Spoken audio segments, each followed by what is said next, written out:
Hey guys, tonight we're not setting sail into the roughest waters history has to offer. No greasy pirates, no splintery ships creaking under bad decisions, and no sunburnt sailors arguing over treasure that almost definitely doesn't exist. Nope. Tonight we're drifting somewhere far cozier, far stranger, and surprisingly controversial. The long, awkward history of Christmas, and why it was nearly banned forever. But before we wander into forbidden holidays, canceled festivities, and people getting very upset about decorations, take a second to like the video and subscribe, but only if you actually enjoy what I do here. And leave a comment telling me where you're listening from and what time it is. Somehow, it's always 2 a.m. somewhere. And honestly, 2 a.m. feels like the perfect time to think about traditions that almost didn't survive. Now dim those lights, turn on a fan for that soft white noise hum. Get comfortable, pull your blankets close, and maybe tuck your feet in. Not because imaginary rats are plotting anything tonight, but because winter nights have always been unforgiving, especially in history. Let's pause for a moment. Have you ever wondered how something as warm and familiar as Christmas could have been seen as dangerous? How feasts, songs, decorations, and days off work were once considered suspicious, immoral, or even illegal? Tonight, we're exploring a time when Christmas wasn't cozy at all, when celebrations were banned, parties were shut down, and people were fined for having too much fun. A time when religious authorities, governments, and reformers argued that Christmas had gone too far, too loud, too joyful, too chaotic. We'll wander through candlelit streets where celebrations happened in secret, through laws written to stop singing, drinking, and decorating, and through the strange tension between joy and control that nearly erased the holiday altogether. And yes, there will be struggle. Cold winters, long workdays, rules that sucked the fun out of everything. But there will also be humor, because humans have never been very good at giving up food, music, and excuses to gather. People found ways to celebrate anyway, quietly, casually, sometimes badly. This isn't just a story about Christmas.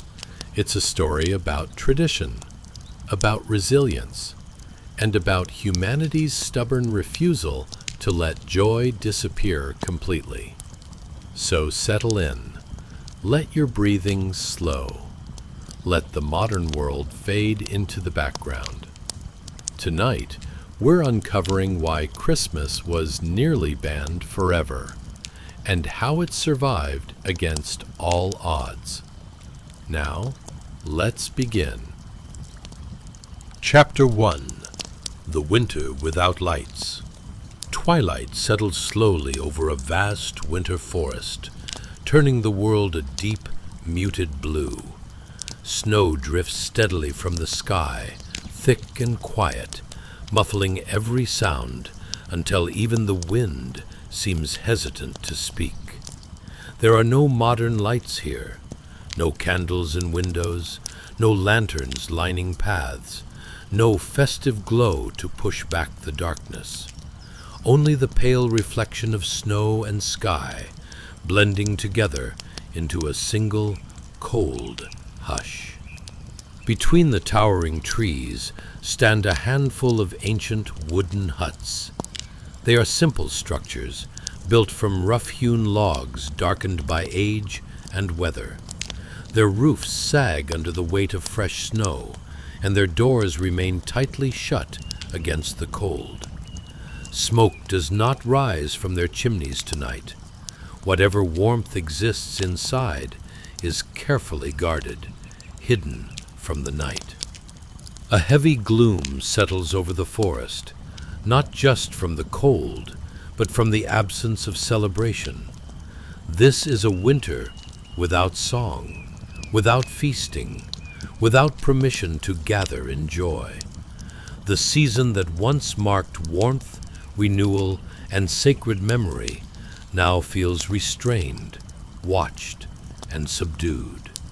The snow continues to fall, layer upon layer, softening the outlines of the huts and the paths between them. Footprints appear briefly, then vanish beneath the next quiet wave of white. Even evidence of movement is temporary here. Inside the huts, families sit close together, speaking in hushed voices. They remember a time when winter nights were marked by candlelight and shared stories, when the darkest season of the year carried meaning beyond survival.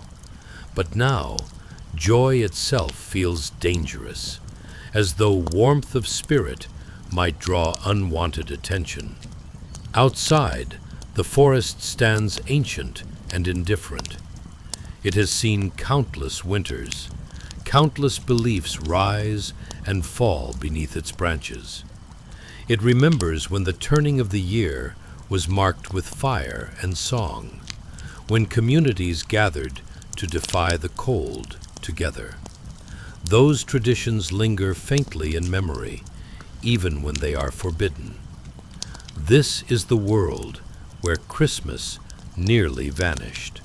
In certain times and places, celebration was seen not as holy, but as disorder. Feasting was labeled excess. Music was called distraction. Joy was treated with suspicion. Authorities sought to regulate belief by regulating behavior, believing that silence and restraint would purify society.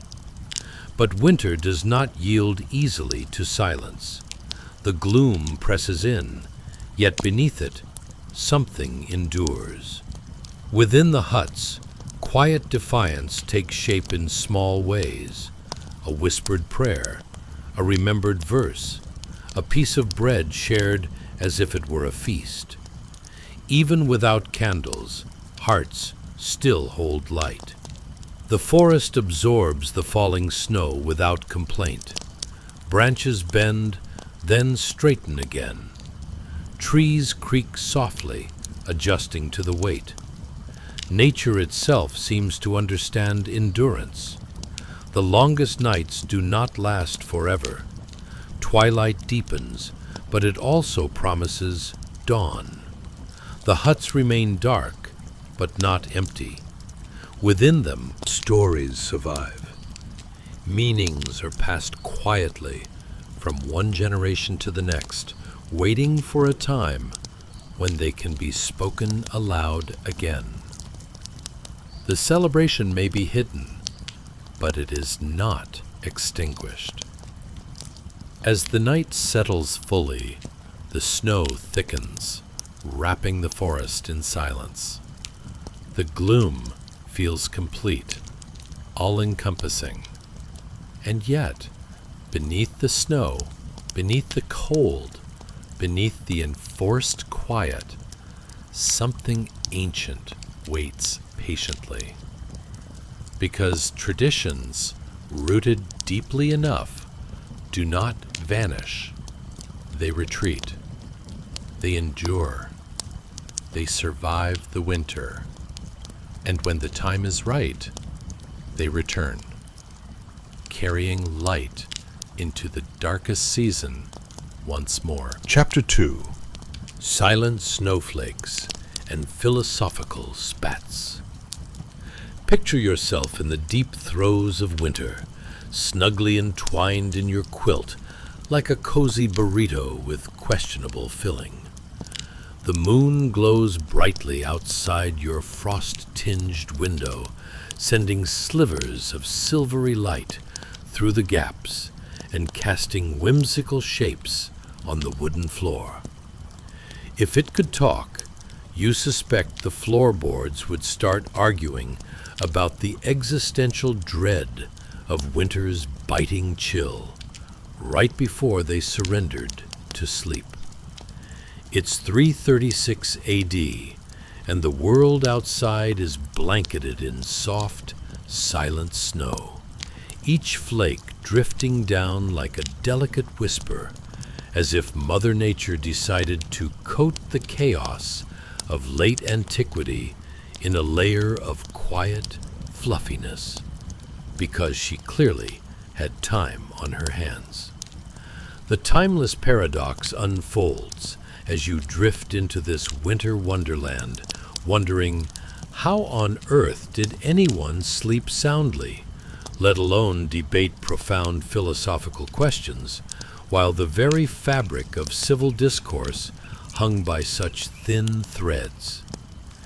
As you burrow deeper into your warm, inviting layers, you can't help but think, would you rather face a tyrant in the Roman Senate or a turkey at Thanksgiving dinner?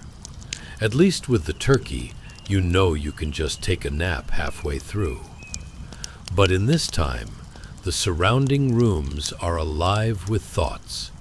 Your peers are tossing philosophies around like confetti at a festival. What is the essence of existence? Someone bellows over the flickering fire, fueled by spiced cocoa and the remnants of last year's fruitcake. Should we even ponder the birth of a Jewish peasant at this time of year?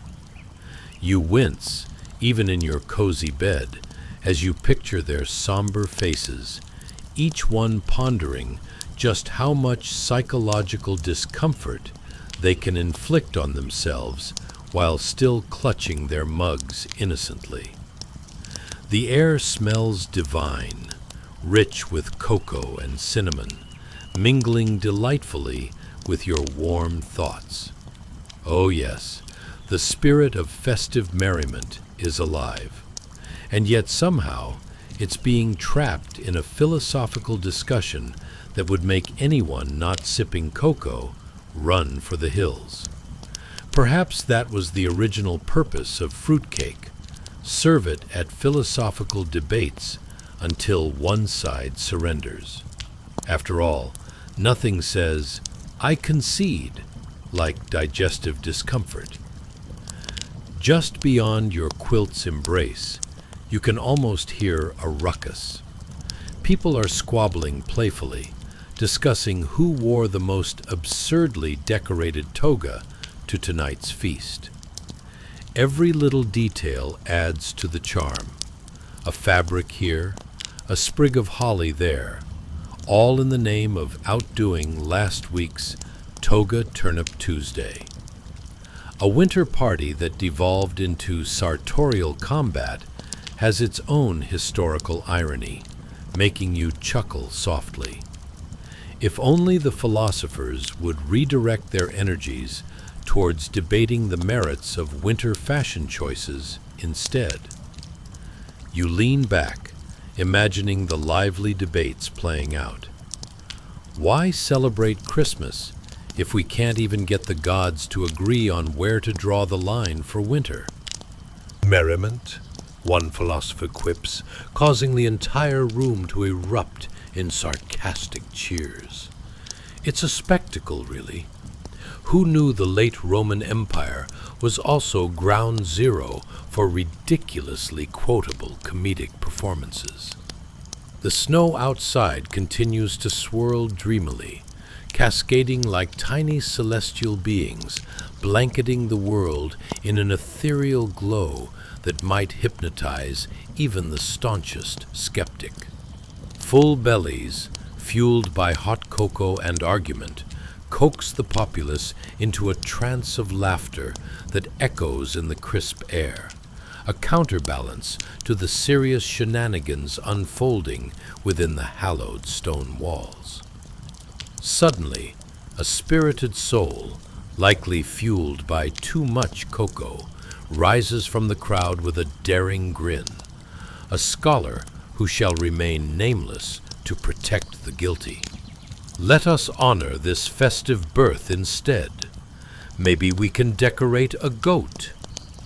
The room erupts into laughter and spirited cheers, probably because no one truly believes he has a good plan. But the idea itself turns into a layer of laughter that makes the snowstorm seem less impending. In your warm, imaginary cocoon, you marvel at the fact that the holiday season brought about laughter even in dire times. Perhaps a goat adorned with tinsel wouldn't be so bad, you muse. Certainly better than the existential crises that accompanied each cake-like brick of holiday leftovers.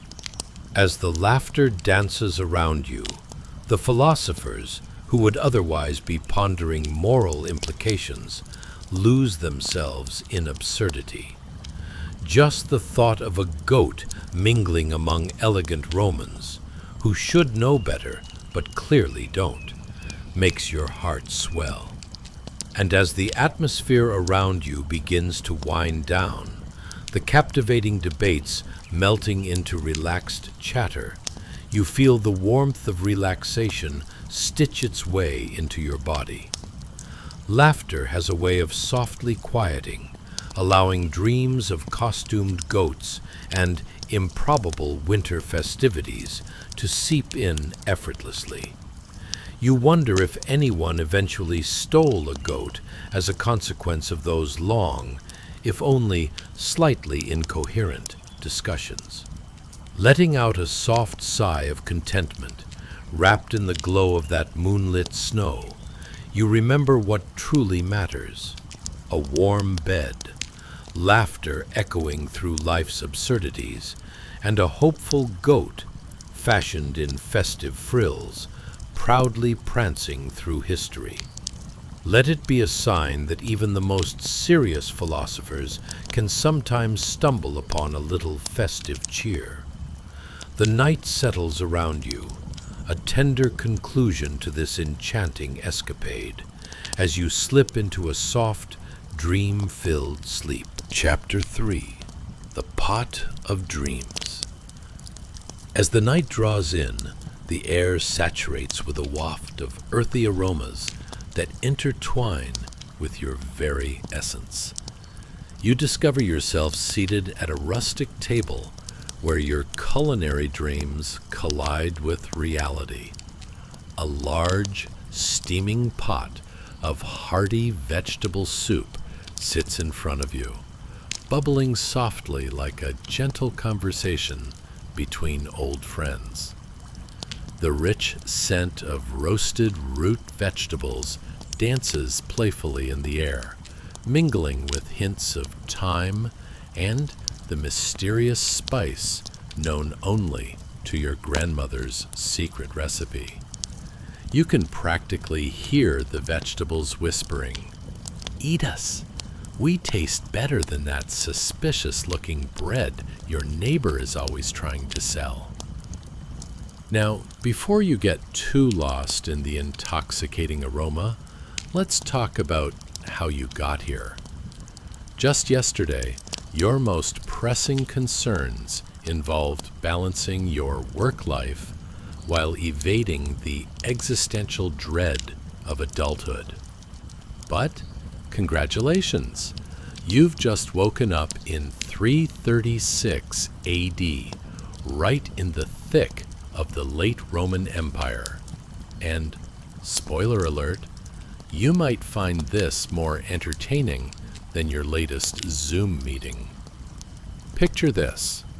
It's a time when your biggest stressor isn't the Wi-Fi cutting out during a Netflix binge, but rather whether you can manage to avoid a dreadfully boring discussion with the local senatorial elite about the latest gladiatorial games.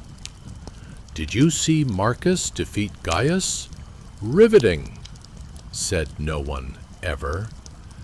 In fact, you'd much rather drown your sorrows in a bowl of that soup floating in front of you. That soup, glorious as it is practically a historical artifact brimming with secrets.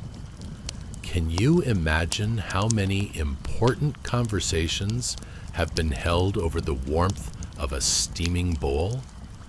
Discussions that could change the course of history, like the time someone probably asked, "What if we just pointed at a garden and said, 'You are soup now'?" To which a nearby villager might have replied, "Listen, I'm just trying to survive a winter where we trade turns at being miserable. Bring on the soup." And yet, here you are, gripping your bowl like a lifeline, while an array of scattered wool socks accompany it on the table, along with colorful dried berries, like Mother Nature's confetti. You ponder, were these socks lovingly handmade? Or did someone just throw together whatever scraps of wool were lying around? And why do they look like they could double as medieval dust rags? The reality is that there's a fine line between fashion and functionality in late antique Rome, and no one is quite sure who gets to walk it. As you ponder over your artistic sock choices, notice that the kitchen around you is dimly lit with stone walls that seem to murmur tales from centuries past. Shadows dance lazily as the flickering flames of a modest hearth cast flickering shapes that look suspiciously like a slightly confused looking goat. You can almost hear the history chanting, "You can't make this up." Just as you're admiring the ambiance, you hear a raucous noise outside, an impromptu gathering of local peasants. They're jovially debating whether their turnips are better than the neighbors, and how many different kinds of leaves can be added to a good soup before it ceases to be soup. It's like if a modern-day dinner party turned into a heated Top Chef showdown, but with a focus on tubers instead of truffles. Can you imagine turning to your partner in one of those hipster restaurants and saying, "Darling, let's debate the merits of our Brussels sprouts seasoning"? When it comes down to it, many of the locals surrounding the pot of soup possess a treasure trove of culinary wisdom that is bafflingly specific. They've tried everything imaginable to avoid boredom. Spruce tips in the broth, dandelion greens on the side, and for the truly adventurous, yesterday's potato leftovers, wondering if they might, just might, win a soup award in the annual village totally not gladiatorial cooking competition. Speaking of which, do you remember those absurd modern cooking shows where the contestants have to whip up gourmet meals using only rubber bands and gummy bears?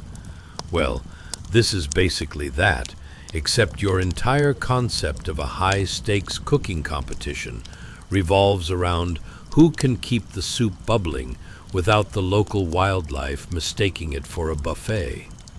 Ever seen a raccoon eyeing your bowl with the same intent as a customer at an overpriced food truck? Trust me, it's not pretty. As the aroma of soup twists around your senses, you can picture how some crafty peasant is likely muttering, "A pinch of this, and a dash of that, and boom!" The kind of confidence that only comes from years of going to bed hungry and wondering whether tonight is the night a bad soup would haunt your dreams.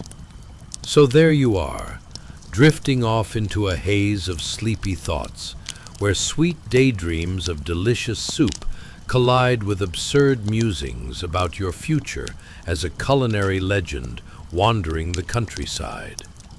you cannot help but chuckle lightly at the absurdity of it all. Only in the late Roman Empire could a man become famous for his soup while simultaneously avoiding a disinterested goat. So, as you settle into the nostalgia of simplicity mixed with culinary chaos, allow your mind to wander into the realm of fragrant dreams.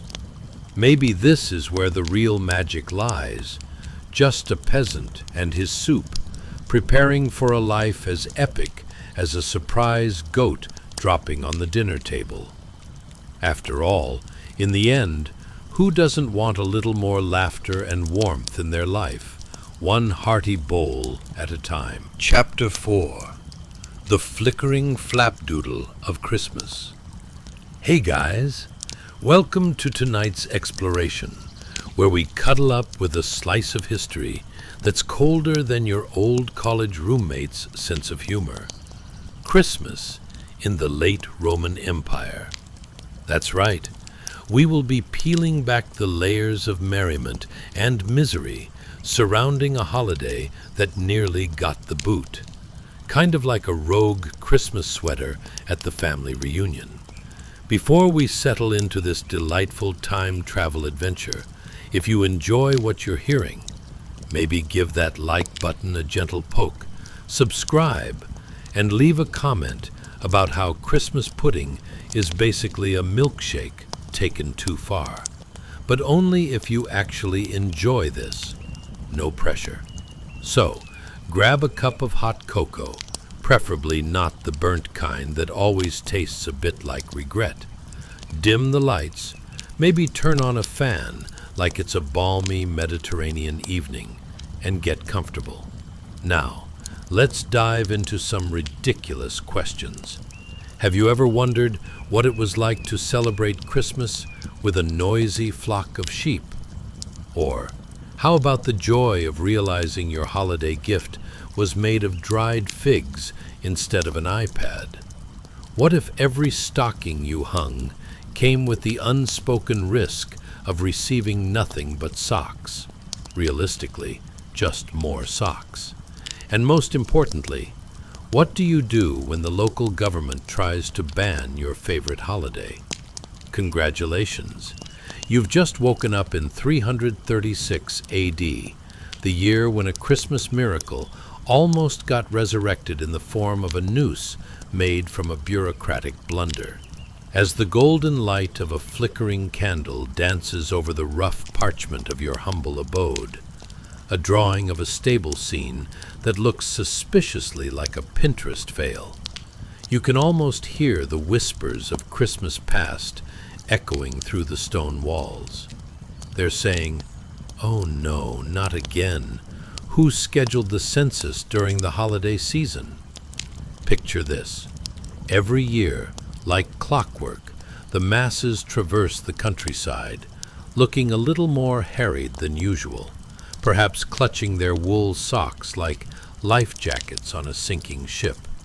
The Roman Empire was a glorious patchwork of grandeur, yet somehow it often felt like a political playground with fewer toys and more tantrums. A time when a holiday could be outlawed faster than a pair of onesies at a fashion show. Let's address the elephant in the room. Christmas was definitely on the naughty list. Imagine for a moment that you're nestled in your drafty, straw-filled home, dreaming of roasted goose and mulled wine.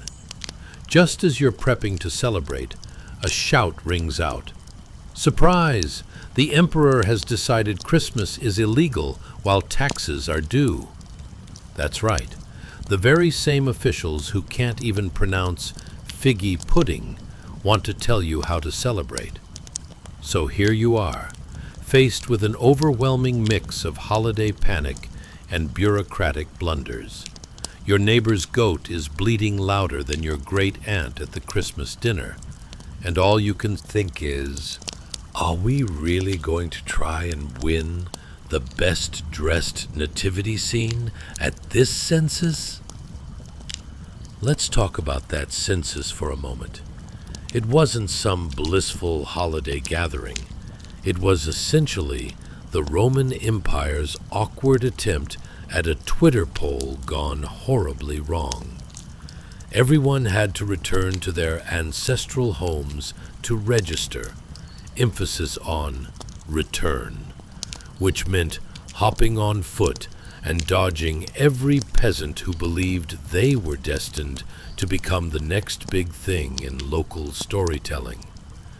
Imagine trying to squeeze your extended family of 12 into a one-room house with only your second-best blanket to separate the generations. Blissful chaos indeed. As you breathe in the scents of damp earth and over-generous fruitcake from last year, let's not forget the epic battle for resources in a community. People were as competitive as cats in a laser pointer chase. Every household churning out their unique version of holiday dishes, while onlookers debated who made the best lentil soup. It's not a Christmas party without opinionated guests offering unsolicited advice. A dash of dandelion greens, and it's practically a 5-star meal. But the protagonist of this Christmas drama? The St. Nicholas figure. No, not that jolly fellow from the North Pole, but rather a bishop whose big contribution was to inspire the new values of giving and cheer, rather than frowning upon peasant merriment. I mean, wouldn't you want to spread some joy among the bah humbug bureaucrats? And just when things seemed bleak, the festivities forged ahead. The sheer stubbornness of the people, herding close together like an overeager flock of sheep, proved that where there's a will, there's a way to keep the holiday spirit alive. Think of it as a medieval protest featuring too much mulled wine and people repeatedly chanting, "You can't cancel Christmas." Ultimately, Christmas survived due to the classic combination of tradition, hope, and anyone who feigned to care about a third cousin's recipe for spiced wine as they plowed through the cold.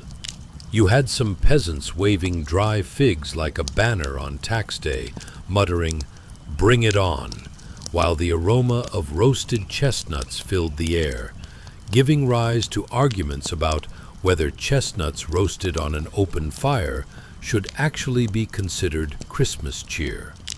It's a delightful absurdity, where the clash of laws and love somehow births the holiday we know, eventually leading to our modern celebrations filled with lights, joy, and shopping bills that should really come with a caution label.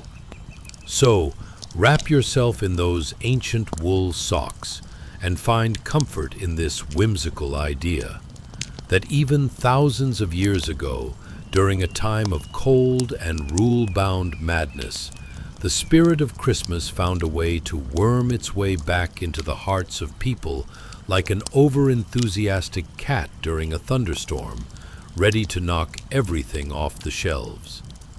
As the flickering candlelight dims, let it remind you that sometimes it takes a little chaos to find joy. And who doesn't want a holiday celebrated with a generous dash of mild absurdity? And thus, the fire crackles softly in the corner of your vibrant little mind as you drift deeper into dreams where Christmas never ran the risk of a government shutdown, one overwhelming turkey dinner at a time. Chapter 5. Unfurling the Togatastic Tension. Welcome back, sleepyheads. If you thought we were done nearly canceling Christmas, grab a seat, but not an actual chair, because they didn't have those back then. Instead, let's whisk ourselves away to 336 AD, where togas were the hot fashion statement and early Christians were living in stone catacombs, hiding like they were trying to win an intense game of hide-and-seek, except no one wanted to be found, especially by the emperor. Now, picture yourself meandering through a bustling Roman street, where citizens in white togas strutted about like they were on a catwalk, silently judging everyone's footwear. Seriously, sandals can be fashion faux pas when mismanaged. Imagine being pursued not by fashion police, but by an emperor whose mood swings made the weather look stable. Should I be worried about my toga slipping off, or will my Christmas feast get me in serious trouble? Tough choices. You glance over at a group of early Christians huddled in a catacomb, whispering fervently, while simultaneously shushing each other like they were discussing spoilers for the latest scroll. If that doesn't scream subtlety, I don't know what does. The faint light from their flickering oil lamps casts eerie shadows that would make even the most stoic Roman citizen raise an eyebrow. And you can't help but wonder, why choose a catacomb? It's like hosting a holiday gathering in a creepy basement just because you think you'll be quirky. But alas, it wasn't merely for ambiance. It was a sanctuary from a government that was about as tolerant as your in-laws discussing political views at Christmas dinner. So here you are, sneaking glances like you're a voyeur in the world of spirituality and illicit fig cakes, pondering, wasn't this supposed to be a joyful holiday? But let's talk sensory experiences, shall we? As you peep into their mega-secret meeting, the faint, ghostly aroma of warmed wine and stale bread wafts through the air like a 336 AD version of absence of air fresheners. Because nothing says festive like the hint of regret in every bite of bread that's a week overdue. Kind of puts a damper on that whole eat, drink, and be merry motto, doesn't it? As you settle into the scene, a puzzled thought twirls into your mind like a dancer at a toga party. What kind of absurdity were these early Christians really dealing with?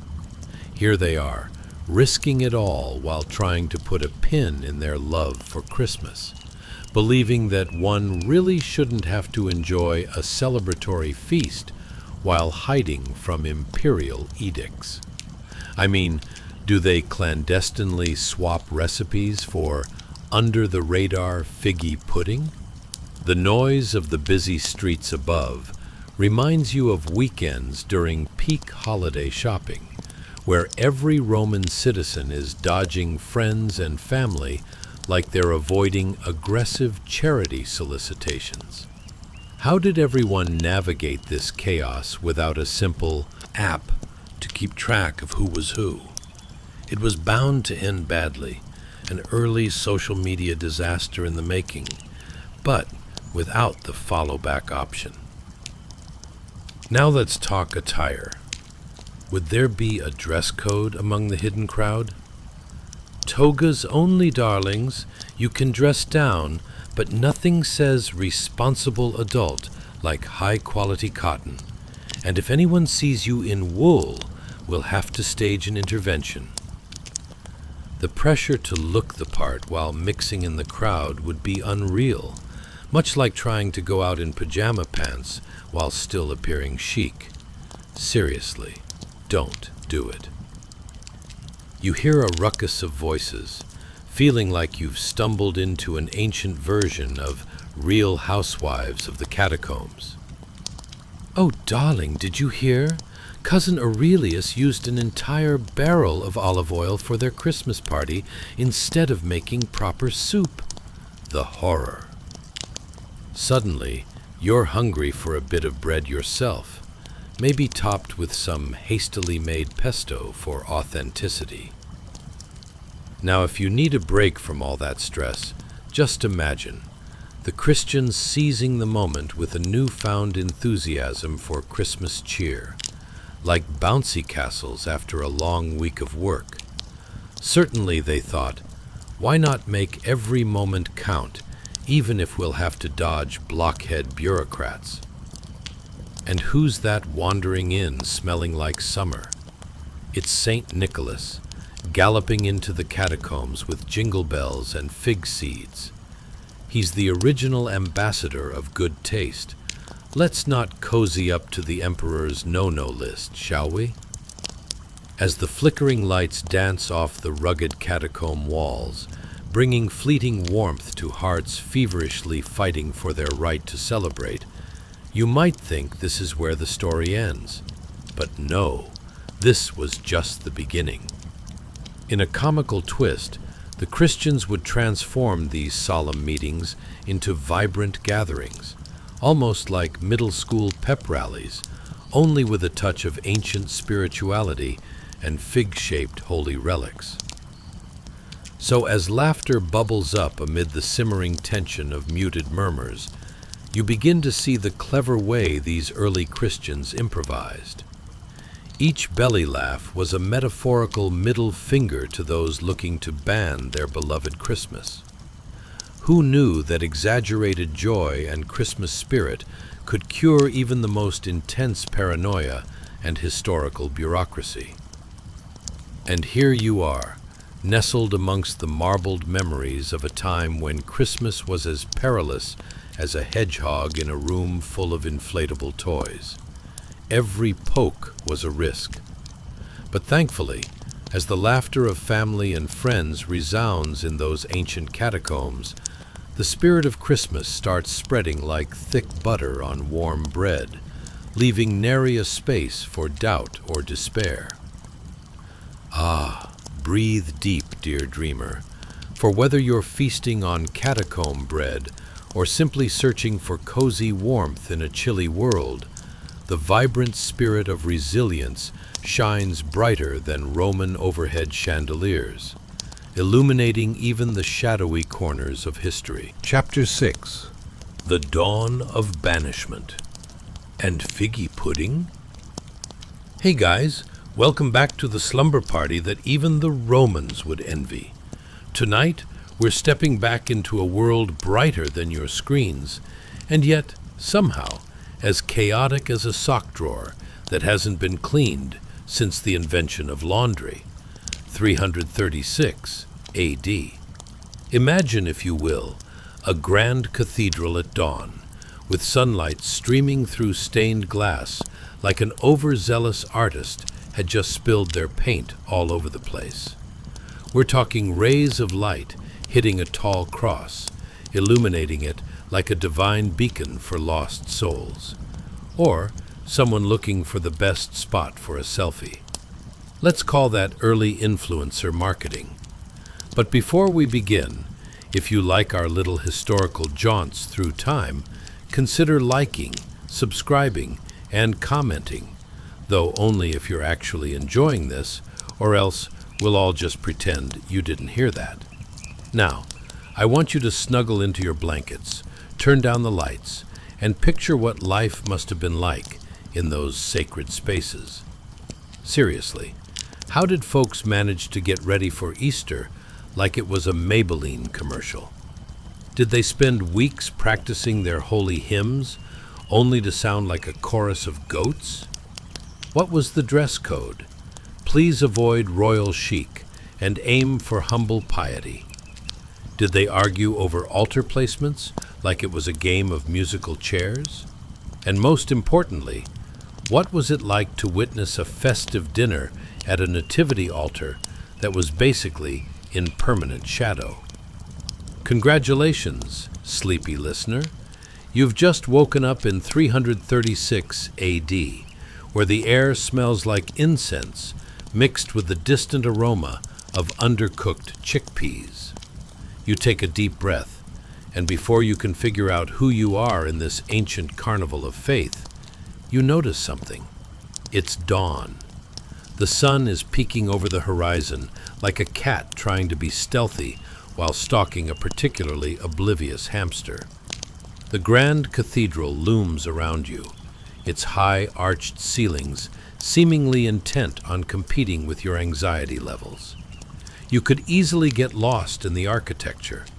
It was like the Renaissance fair had thrown a rave and forgotten to invite the normal people. Imagine the stonework, embellishments packed so densely it would make Pinterest users explode with envy. Now, sound is vibrating through the air.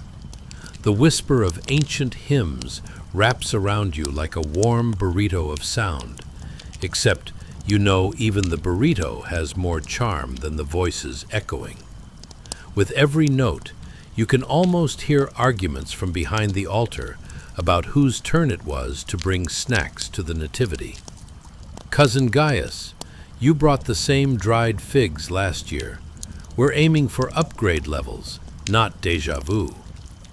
As your senses take in the details, you realize there's a side altar, dark and draped, where the nativity scene is trying its best to stay low-key, like a hipster not wanting to be seen in a mainstream cafe. The juxtaposition between this cheerful facade and the lurking shadows surrounding the retro Jesus exhibit is something out of a soap opera. It's like someone dimmed the lights on purpose for dramatic effect. Coming this fall, as the shadows turn, the Christmas special you never knew you needed. And what of the great feasting that should follow such a momentous event? You bite your proverbial lip. Imagine a table laden with food that, if you squinted hard enough, might look appetizing. You've got dried fruits, suspect wines, and the oddly awkward centerpiece that is a sculpted loaf of bread. Because nothing says Easter joy like a shadowy pile of stale carbs flickering with uncertainty. Now, as you settle into this awkward celebration, think about the conversations that were likely happening. Hey, did you hear that Marcus was caught snoring during the sermon? Absolutely scandalous. Oh, darling, have you heard? Our neighbor tried to elevate their holy status by adding a sprig of thyme to their lentil stew. It was treasonous, I tell you. Ah, yes, nothing quite like piety mixed with the gossip of cooking competitions in the time of Christ. It was culinary espionage at its finest. Let's switch to smells. The somewhat comforting incense wafts in waves like friendly ghosts, mingling with the odor of slow-roasting goat. If that doesn't make your mouth water for some underprepared figgy pudding, or at least give you a mild headache, I don't know what will. As the sun climbs higher, the lighting shifts, illuminating the cross with a divine spotlight intended to rally the spirit. Maybe that's how they got more followers. Good PR strategies.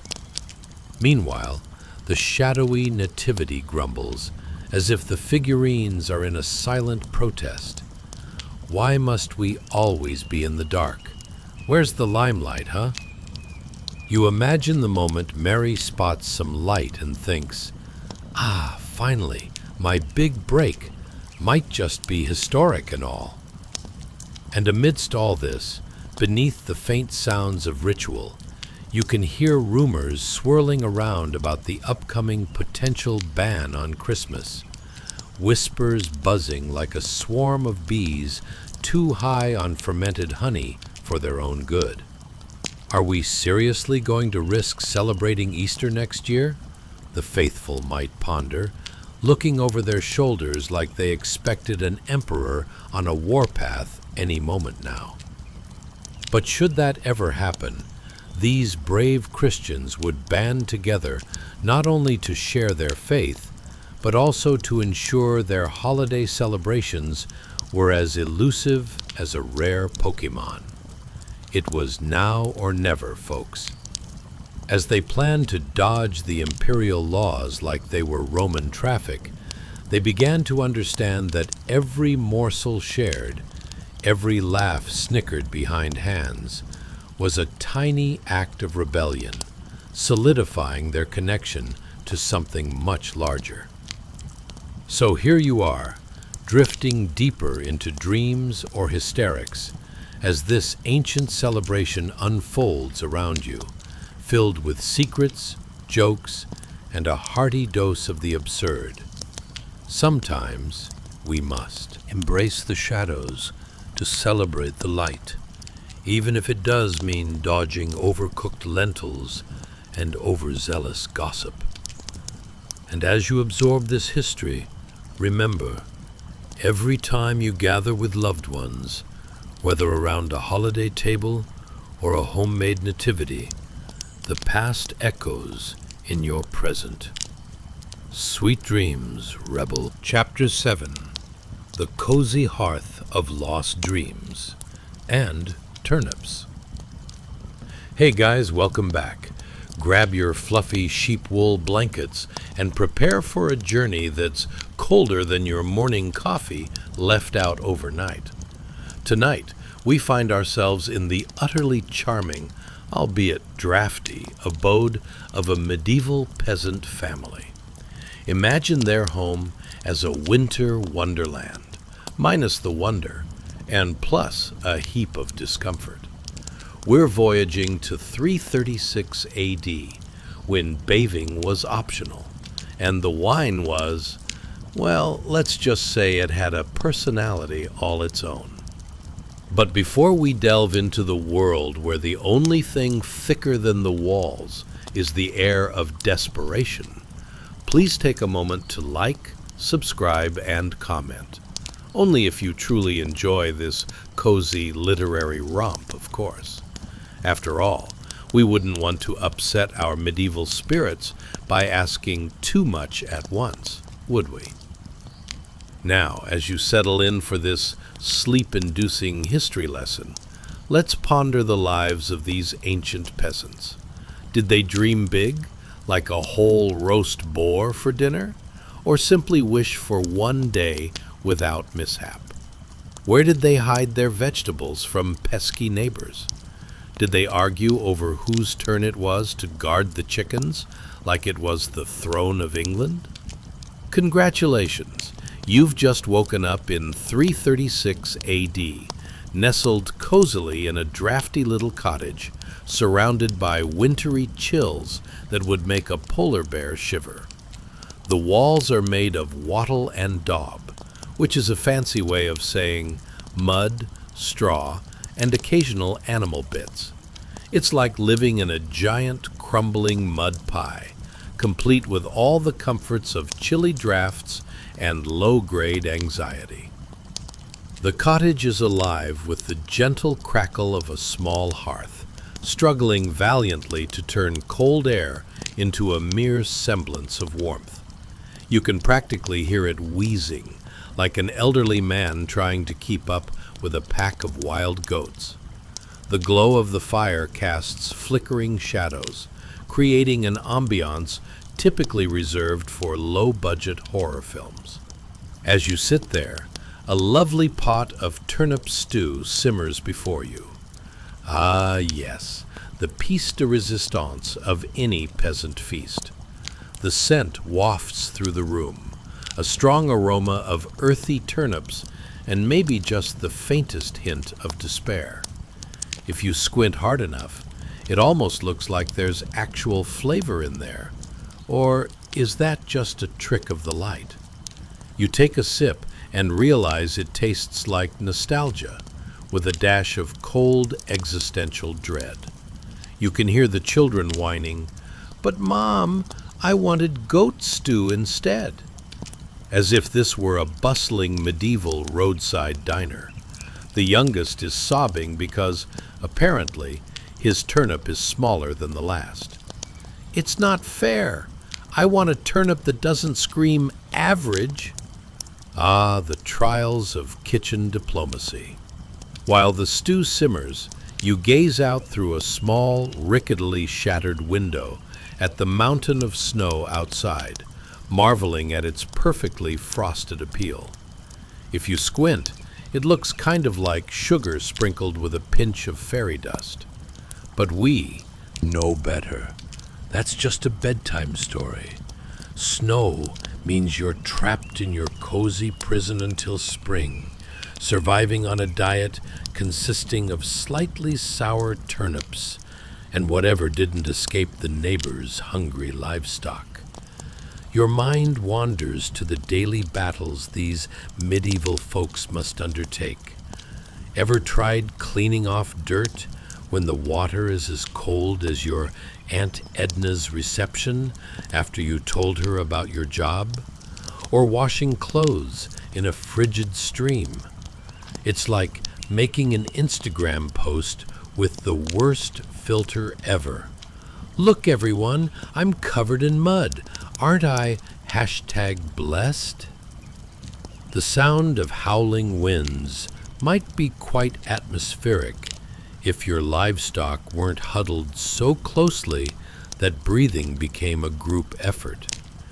If you could peek outside in the dead of night, you might catch a glimpse of the neighbor's livestock trying to escape their own communal angst and opting for a midnight frolic in a snowdrift. Spoiler alert, they usually end up stuck with no dignity. While the fire continues to flicker like a celebrity's charm at an award show, you can hear the faint whispers of gossip. Did you see the new pelt that Gaius was flaunting? Such bold choices. Mortification, or merely a brave fashion statement? It becomes clear that while winter snows may silence fields, they ignite visions of social stratification, with livestock serving as status symbols. Forget the finest silks. It's all about who has the shiniest goat. As you sip your lukewarm stew, consider the lengths to which people will go to make a meal palatable. What's that recipe? 1 part turnip, 2 parts bravado, and a healthy sprinkle of almost happiness.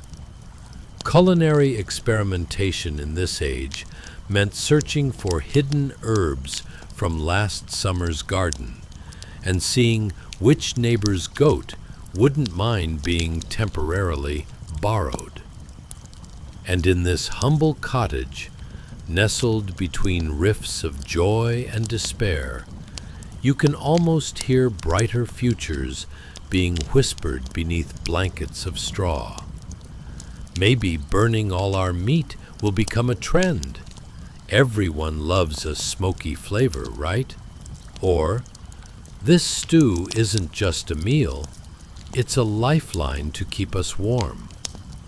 So you find comfort not only in warmth, but in the resilience of this family. Each simple meal is proof they exist, sharing laughter amid the dreary turnip ambition.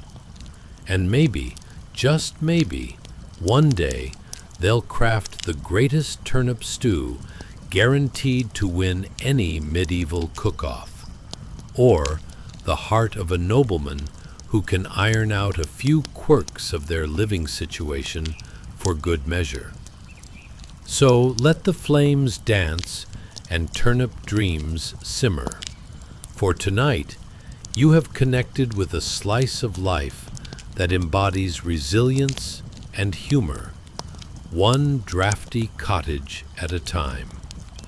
Dream sweetly, peasant soul, and may tomorrow's turnips be a tad more generous. Chapter 8.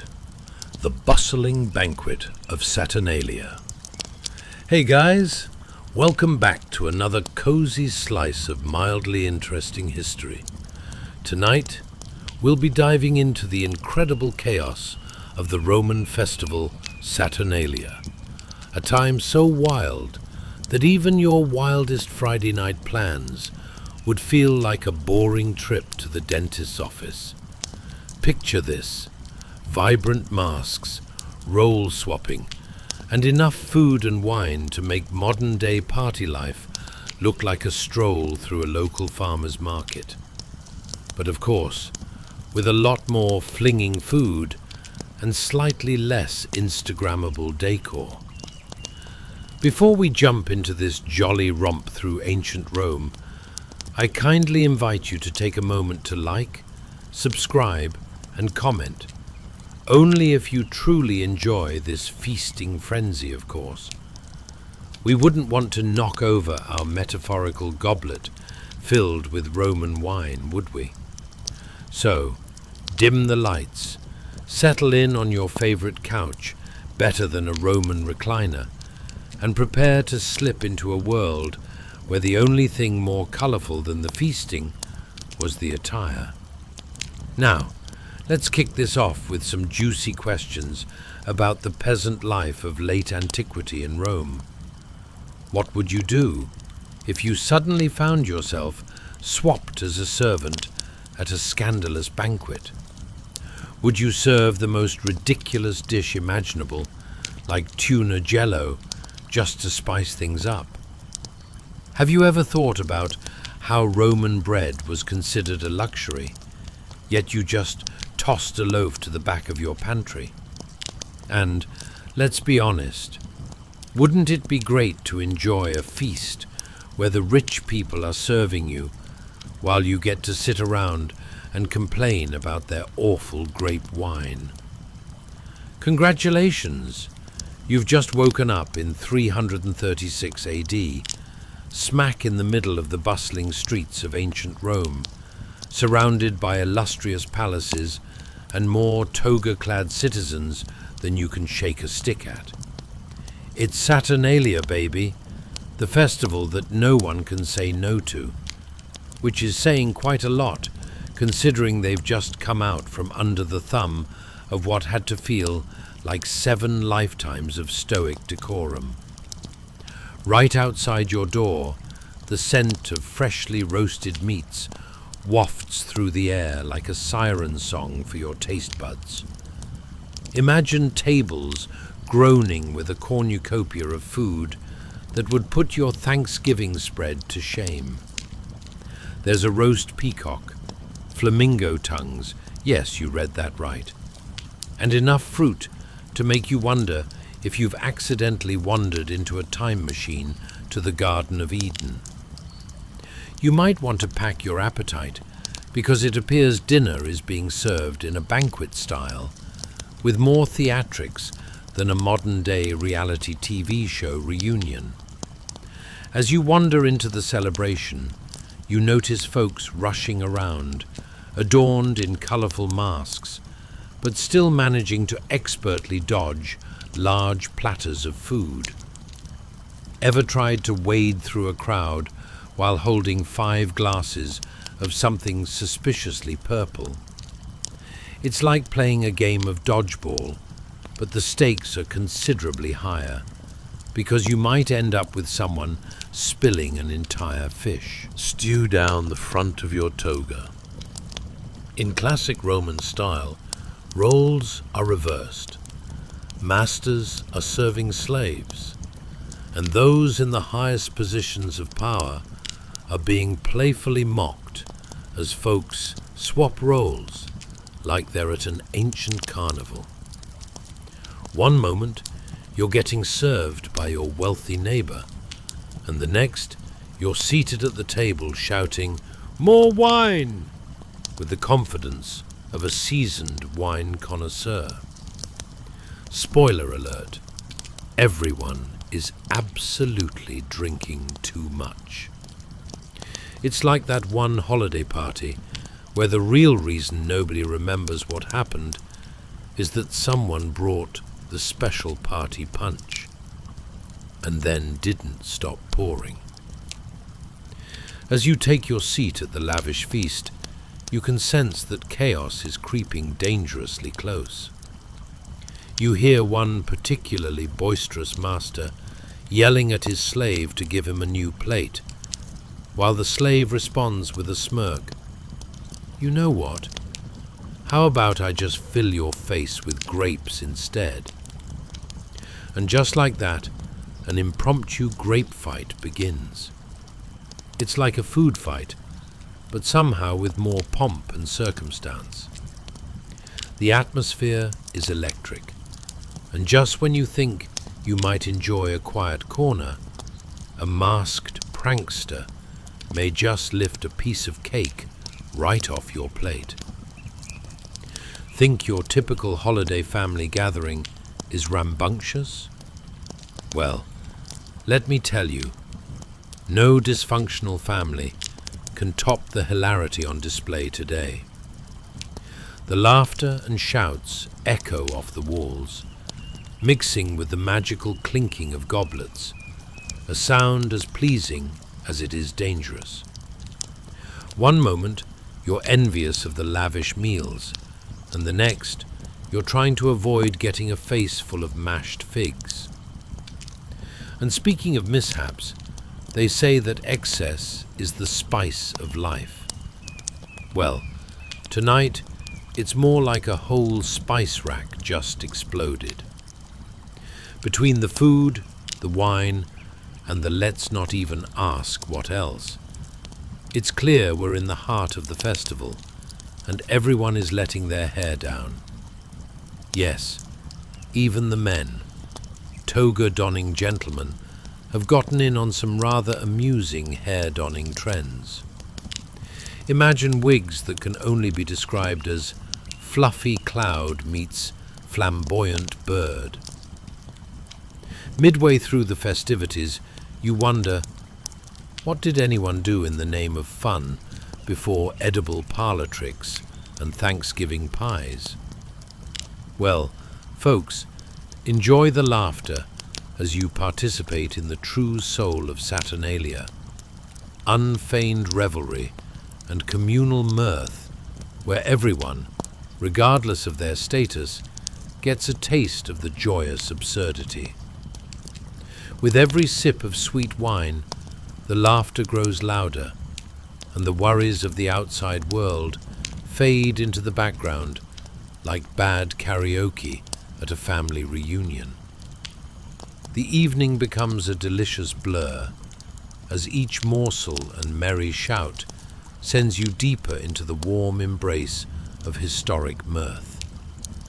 Yes, my friend, tonight we feast, we laugh, and we remember that even the mighty Romans let loose and reveled in temporary madness, swapping power and roles for a night of gluttonous fun. So let the next great Saturnalian soiree guide your dreams tonight, and may your laughter be as infectious as a Roman grape fight. Sleep tight, and who knows, maybe you'll wake with a craving for some roasted peacock, or at the very least, a nice slice of regular old pizza. Chapter 9. The Christmas Crisis of 336 AD. Hey guys, welcome back to the cozy realm of mildly interesting history. Tonight, we're traveling back to the year 336 AD, a time when people were tossing around the tranquil word Noel like confetti at a modern New Year's bash, and silently praying it wouldn't be the last Christmas ever. That's right. Our jolly festivities were nearly snuffed out like a candle at a surprise 3-hour power outage. Now, before we journey through this wonderfully chaotic holiday crisis, I invite you to like, subscribe, and comment, only if you enjoy the frosty pizzazz of ancient holiday lore, of course. We wouldn't want to pull a Scrooge and stomp out merriment, now would we?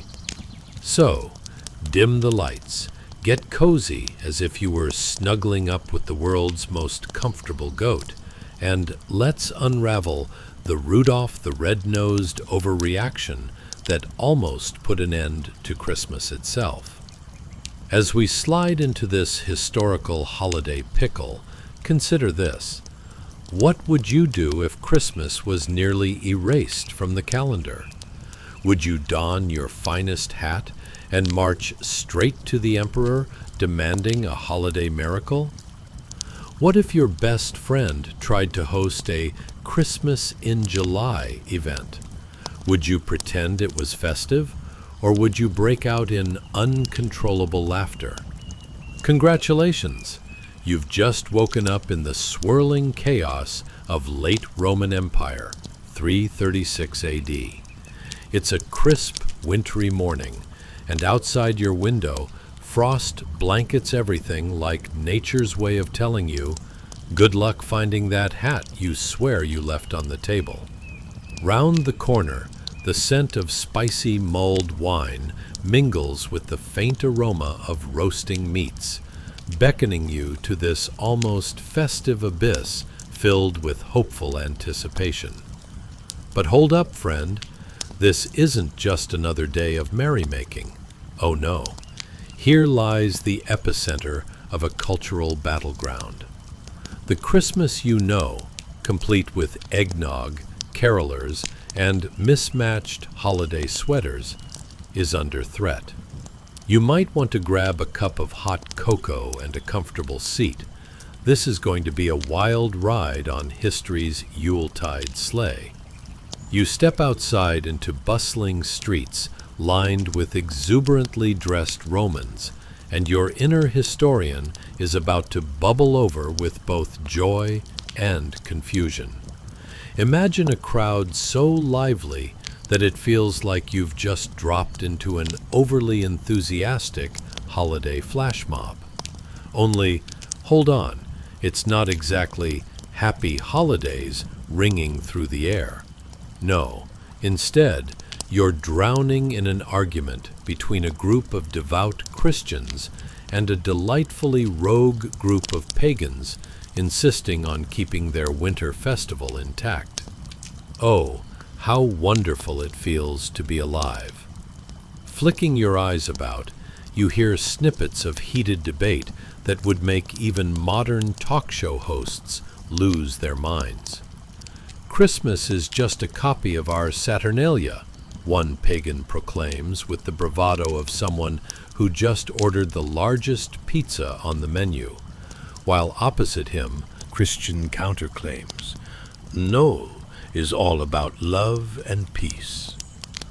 Just imagine the awkwardness of a politically charged gathering where not a single wine goblet went untouched.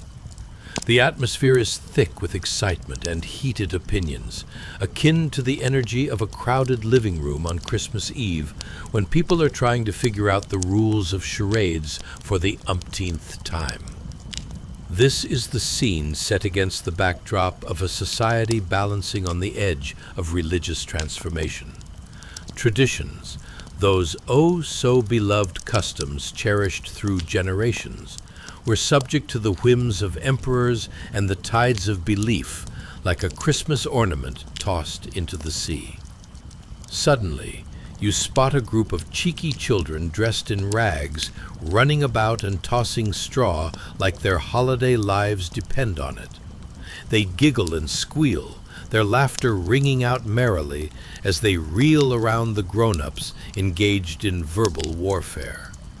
Ah, yes, the youth, bringing a sense of joy so palpable that even the most stoic of philosophers might crack a grin. "Can we just bring back Saturnalia? Everyone gets to party," one intrepid kid quips, while the others nod vigorously as if they've just hit upon the ultimate secret to holiday bliss. As dusk begins to sprinkle golden lights across the rooftops, you can feel the tension melting away, guided by an infectious spirit of merriment. It's a true testament to humanity's tenacity as people gather, swapping awkward stories about their most embarrassing holiday moments. Ever tried to impress someone and ended up setting fire to your own fruit pudding? Just when you think you've had enough festive tension, the emperor himself strides into view, adjusting his splendidly embroidered toga like someone strutting down a runway.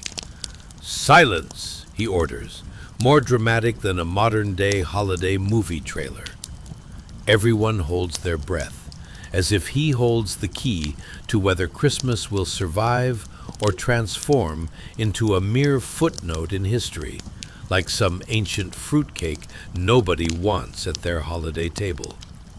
But wait, he surprises you. Instead of unleashing a decree of holiday banishment, he simply booms, "Let us celebrate both. Why banish one joy at the altar of another?" And just like that, a collective gasp follows. This isn't just any decree. It's the official union of two worlds, Christmas with its caroling and Saturnalia with the chaos of masks and merriment.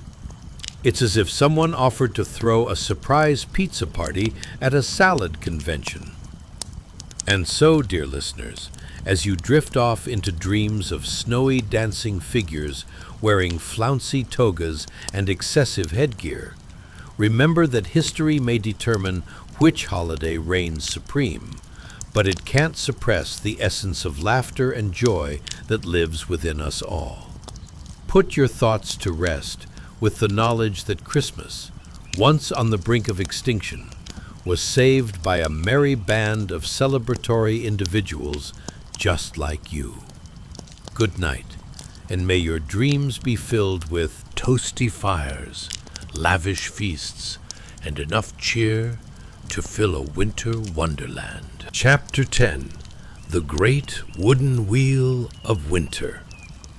Hey guys, welcome back. Tonight, prepare yourselves for something as whimsical as a cat dressed as a lion tamer. The joy of rolling gigantic wooden wheels down snowy hills. Yes, you've entered the world of 336 AD, where the holiday season is celebrated not with overpriced sweaters or awkward family gatherings, but with carts and wheels doused in festive greenery and more ribbons than you'd find on a birthday present for an overindulged toddler. And folks, as you settle in, don't forget to like, subscribe, and comment. Only if this bizarre adventure into winter's quirky past tickles your fancy, of course. We wouldn't want to trample on the joy like a tourist in a snow globe, now would we? So, dim those lights, crank up the imaginary fireplace, and make yourself as comfortable as a well-fed goose in a cozy corner. Now, if you were whisked away to this snowy Nordic village, would you bribe a little kid to push the wheel for you? Or maybe start a neighborhood competition for the best wooden chariot design? What if the prize were a lifetime supply of hot cocoa? And speaking of hot cocoa, do you think they had any spiced versions of it back then? Or did they just enjoy it cold and frosty, like a Sunday morning with one too many mimosas? Congratulations! You've just woken up in a winter wonderland, a crisp, powdery landscape straight out of a frosted fairy tale. The air bites at your skin, refreshing and sharp, like an uninvited guest at a holiday party who just won't take the hint. As you step outside, you see towering pine trees draped in white blankets of snow, standing proud like ancient sentinels guarding the secrets of holiday cheer. In this lively Nordic village, the atmosphere is buzzing with an enthusiasm that's palpable. People are pacing around in cloaks, decorated as creatively as a toddler's art project. You can almost hear the jingle of bells attached to their sleighs as they dash by, carrying everything from supplies to the latest gossip. It sounds like Christmas music, only if it were remixed by a DJ who had only heard it once after a few too many meads. But the piece de resistance of this winter extravaganza? A massive wooden wheel. Yes, that's right, a giant wheel, frosted over like a festive buffet table, adorned with lush pine branches and eye-popping red ribbons. And it's not just any wheel, it's the centerpiece of the solstice celebration. Think of it as the over-the-top parade float of its time, except this one is rolling down a hill like it just got a promotion and is ready to party. As the gathered villagers cheer, you can spot some overzealous youngsters, their faces lit up with excitement, piled high atop the wheel like it's a giant merry-go-round. The anticipation builds like the moment before biting into a crispy holiday cookie. Will it stay upright? Will it roll over? Will someone fall off spectacularly while attempting to shove their maximum amount of pinecone snacks into their mouth at once? The possibilities are endless.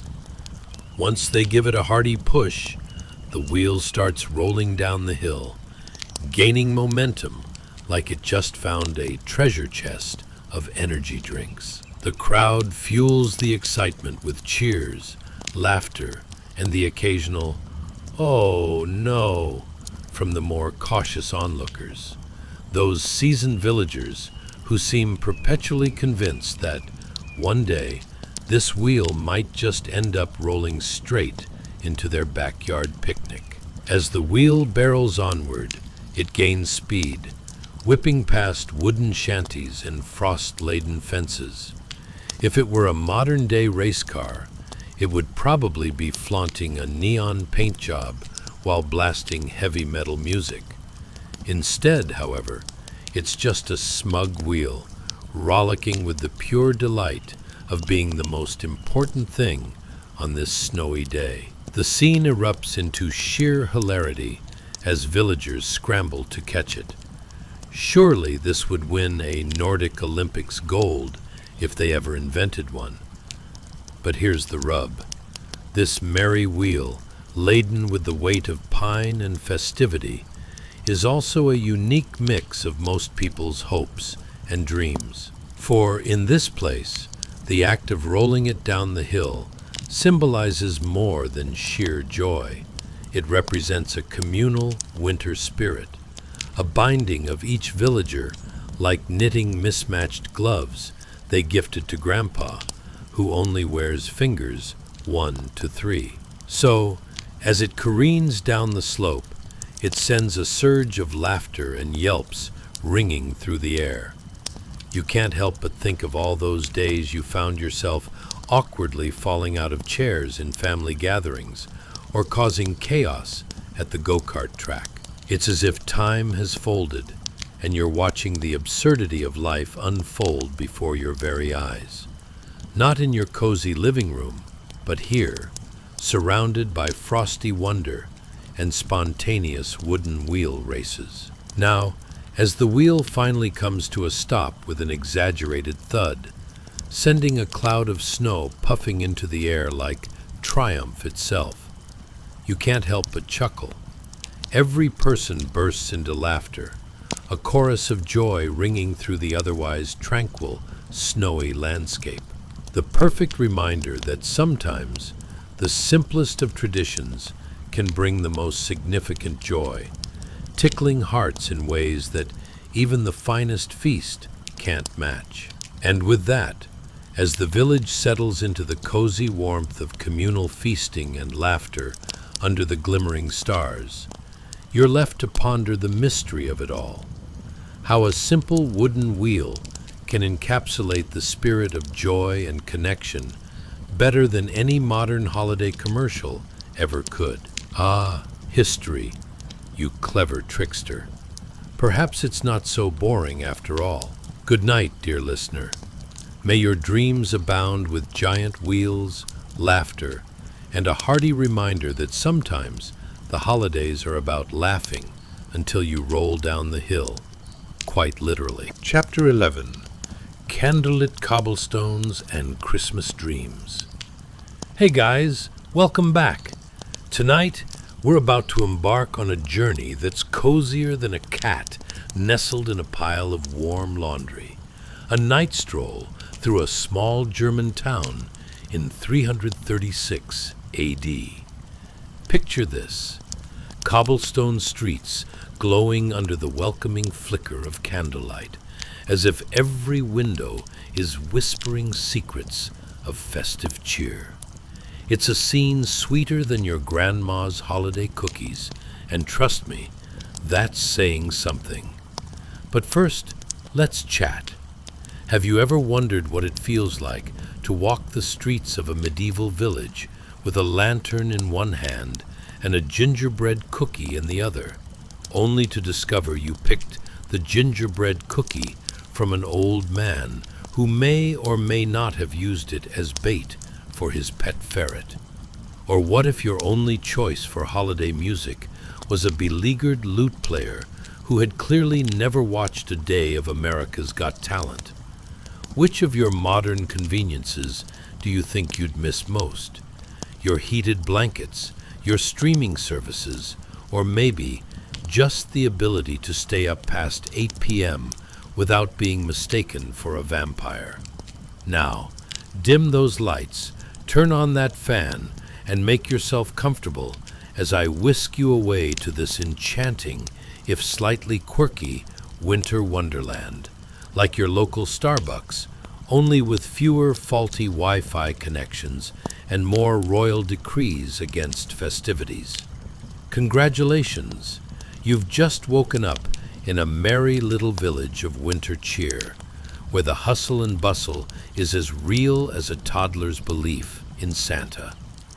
As you gingerly step outside, the cobblestones beneath your feet are cooler than the rhetoric of a holiday family dinner. Just imagine the cold air mingling with the warm flickers of light spilling from nearby homes.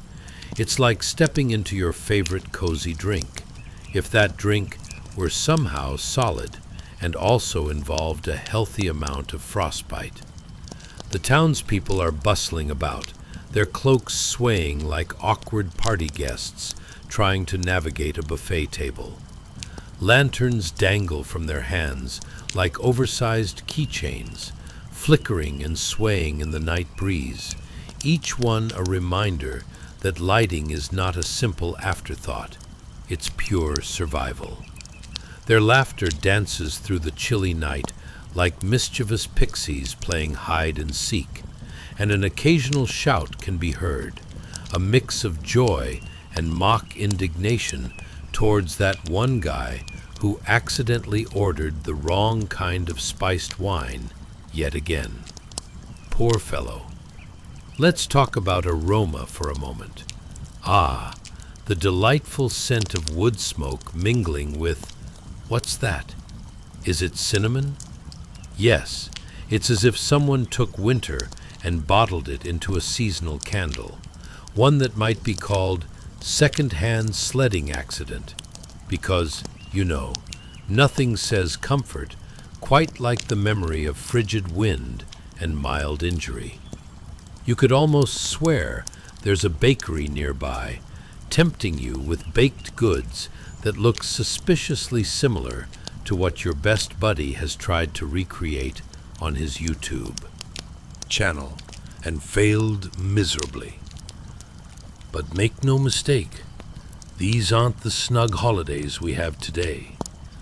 The winds of late antiquity are far less forgiving, resembling a toddler hyped up on too many holiday cookies. There's a good chance some folk are sprinting by with lanterns, cheeks flushed and laughter echoing as they dash off to gather more candles or grab a few last-minute decorations before the night is over. Picture it like the shopping frenzy on Christmas Eve, only with the thrill of a conqueror scoring a rare deal on exotic spices instead of a limited edition doll that will ultimately end up collecting dust on some attic shelf. Ah, But the centerpiece of this night, a charming wooden carousel adorned with garlands. Okay, maybe it's just a wheel again, but we're doubling down on this tradition. Let's be honest, it's as festive as a Thanksgiving dinner with all your weird relatives when the turkey doesn't turn out. People gather around, excited and maybe a little tipsy from too much mead, daring each other to hop onto the old wheel, which rolls merrily down the hill, causing raucous laughter amidst some mildly concerned glances from the local elder. After all, who doesn't want to risk a sprained ankle for a chance at glory on what might just be the medieval equivalent of a roller coaster? As the wheel rolls joyfully through the streets, the villagers cheer like they've just spotted a celebrity in their midst, or, better yet, the original composer of the lute tune they've been hearing all night. Children clamor and cling desperately to it, feeling as if they're at the heart of something grand, much like the thrill of an early morning Black Friday sale. If anyone were to get knocked off, they'd probably laugh, brush off the snow, and hop back on. Because what's life without a little peril, right?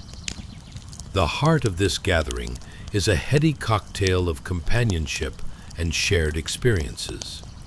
The humor in it all is almost tangible, as townsfolk elbow each other and share ridiculous stories of winters gone by, reminding you of those time-honored holiday gatherings where nothing stays sacred, especially not your dignity. Near the warmth of bonfires, there are jolly anecdotes about how someone tried to impress a date with their grappling skills on a sled, only to end up in a heap of snow and bruised pride.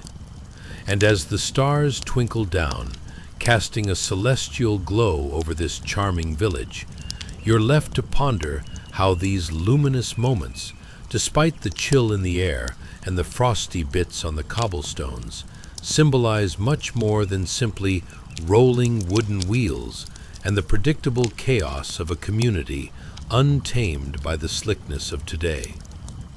So as this festive scene unfolds, remember, history isn't just about dates and events. It's a merry dance of laughter, awkward moments, and unyielding spirit. Well, that, and trying to convince your friends to join you the next time you say, "I've got a great holiday plan," because who wouldn't want to roll down a hill on a wooden wheel? Good night, dear listener. May your dreams be cozy and filled with candlelit laughter, because tomorrow, history awaits with all its absurd glory. Chapter 12, Starlit Calculations and the Quest for Christmas Clarity. Hey guys, welcome back to another cozy installment of history that's cooler than a snowman in shades. Tonight, we've got something sparkly, like the last remnants of glitter at the bottom of a holiday gift bag. It's the 4th century, and we're about to dive into the frosty world of ancient astronomers and monks. Imagine a scene where the only light comes from flickering candles, illuminating a star map that might as well be the original version of "What's this constellation?" on a particularly chilly night. But first, let's talk about the folks of 336 AD. Ever pictured a monk squinting at a star map, trying to figure out when to celebrate Christmas, while simultaneously praying that the other monks don't catch him eyeing the bakery across the street? Did he think, if I can just calculate this right, I won't have to share my holiday pastries? Because, spoiler alert, they loved the idea of cake as much as we do today. Maybe more, considering there weren't exactly a lot of birthday cakes to distract them. And while we're at it, let's consider the real struggles. Have you ever tried to make New Year's plans without getting stuck compromising on the one restaurant that serves excellent nowadays, but has ambiance levels that scream unenthusiastic funeral?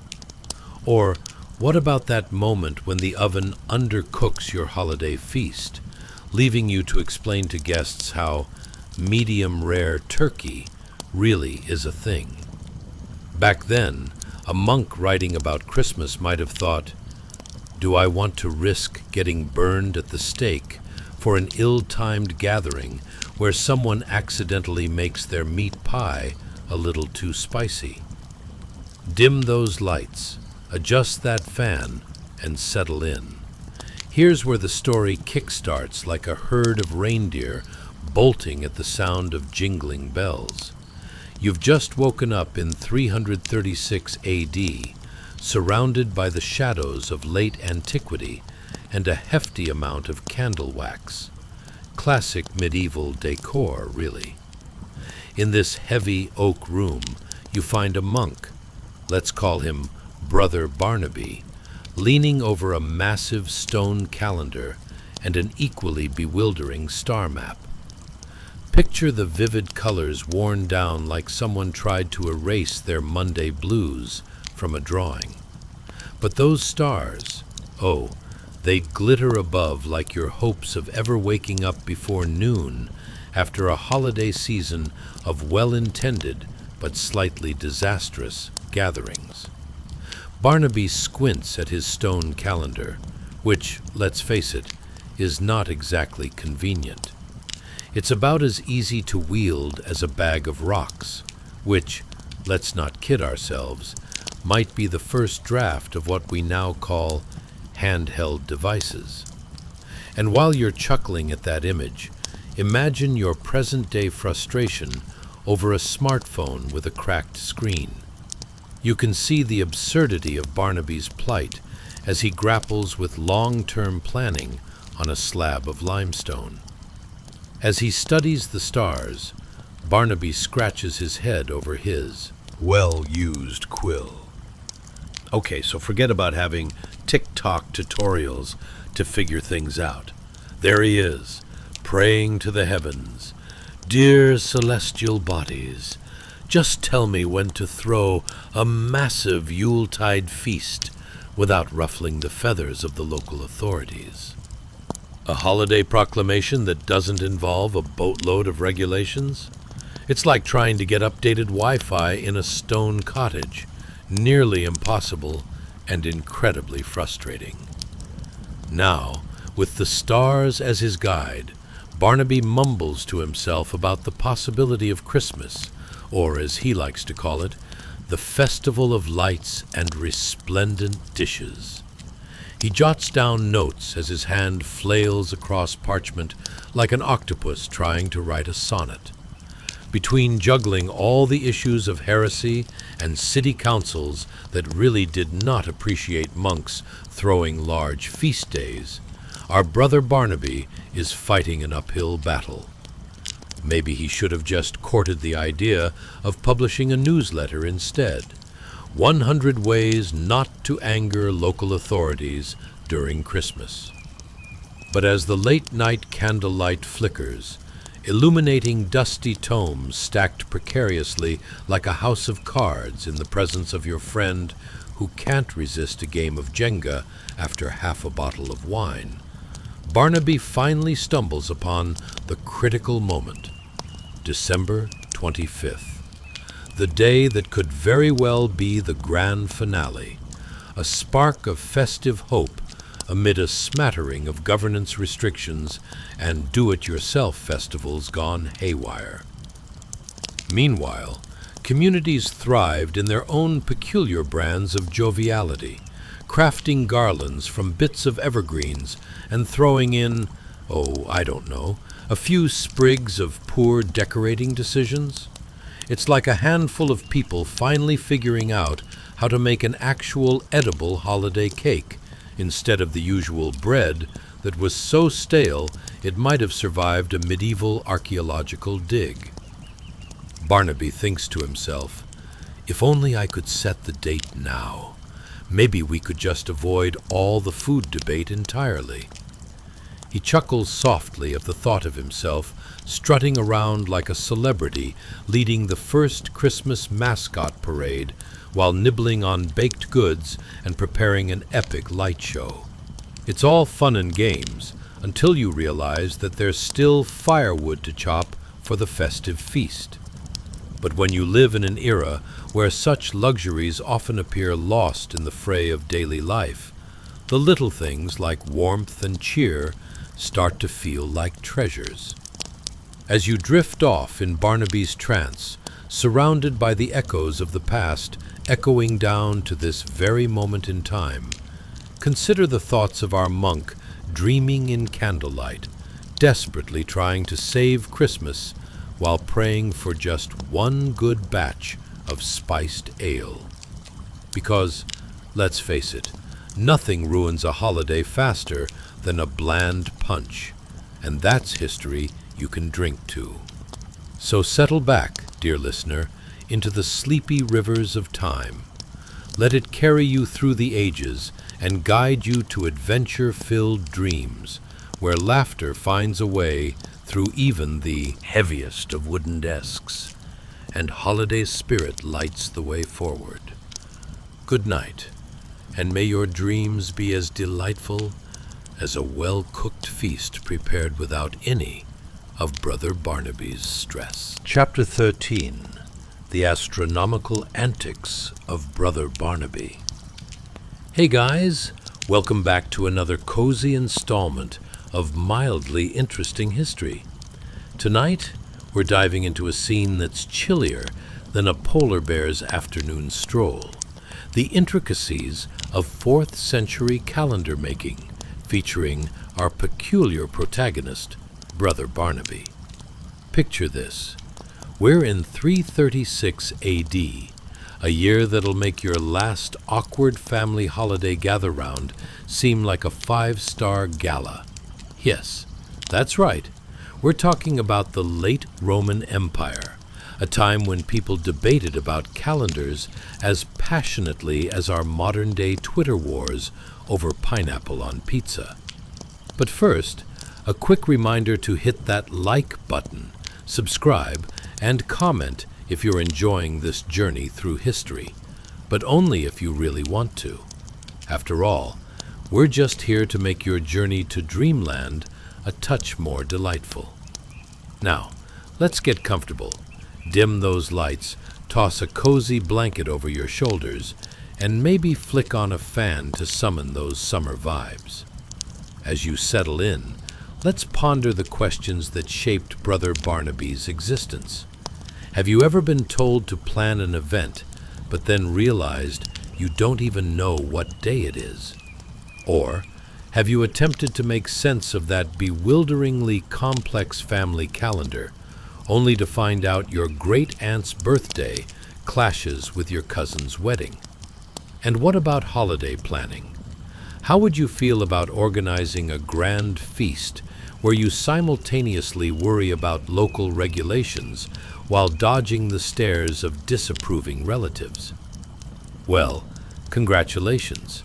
You've just woken up in 336 AD, the year everything becomes a tangled mess of dates and star charts.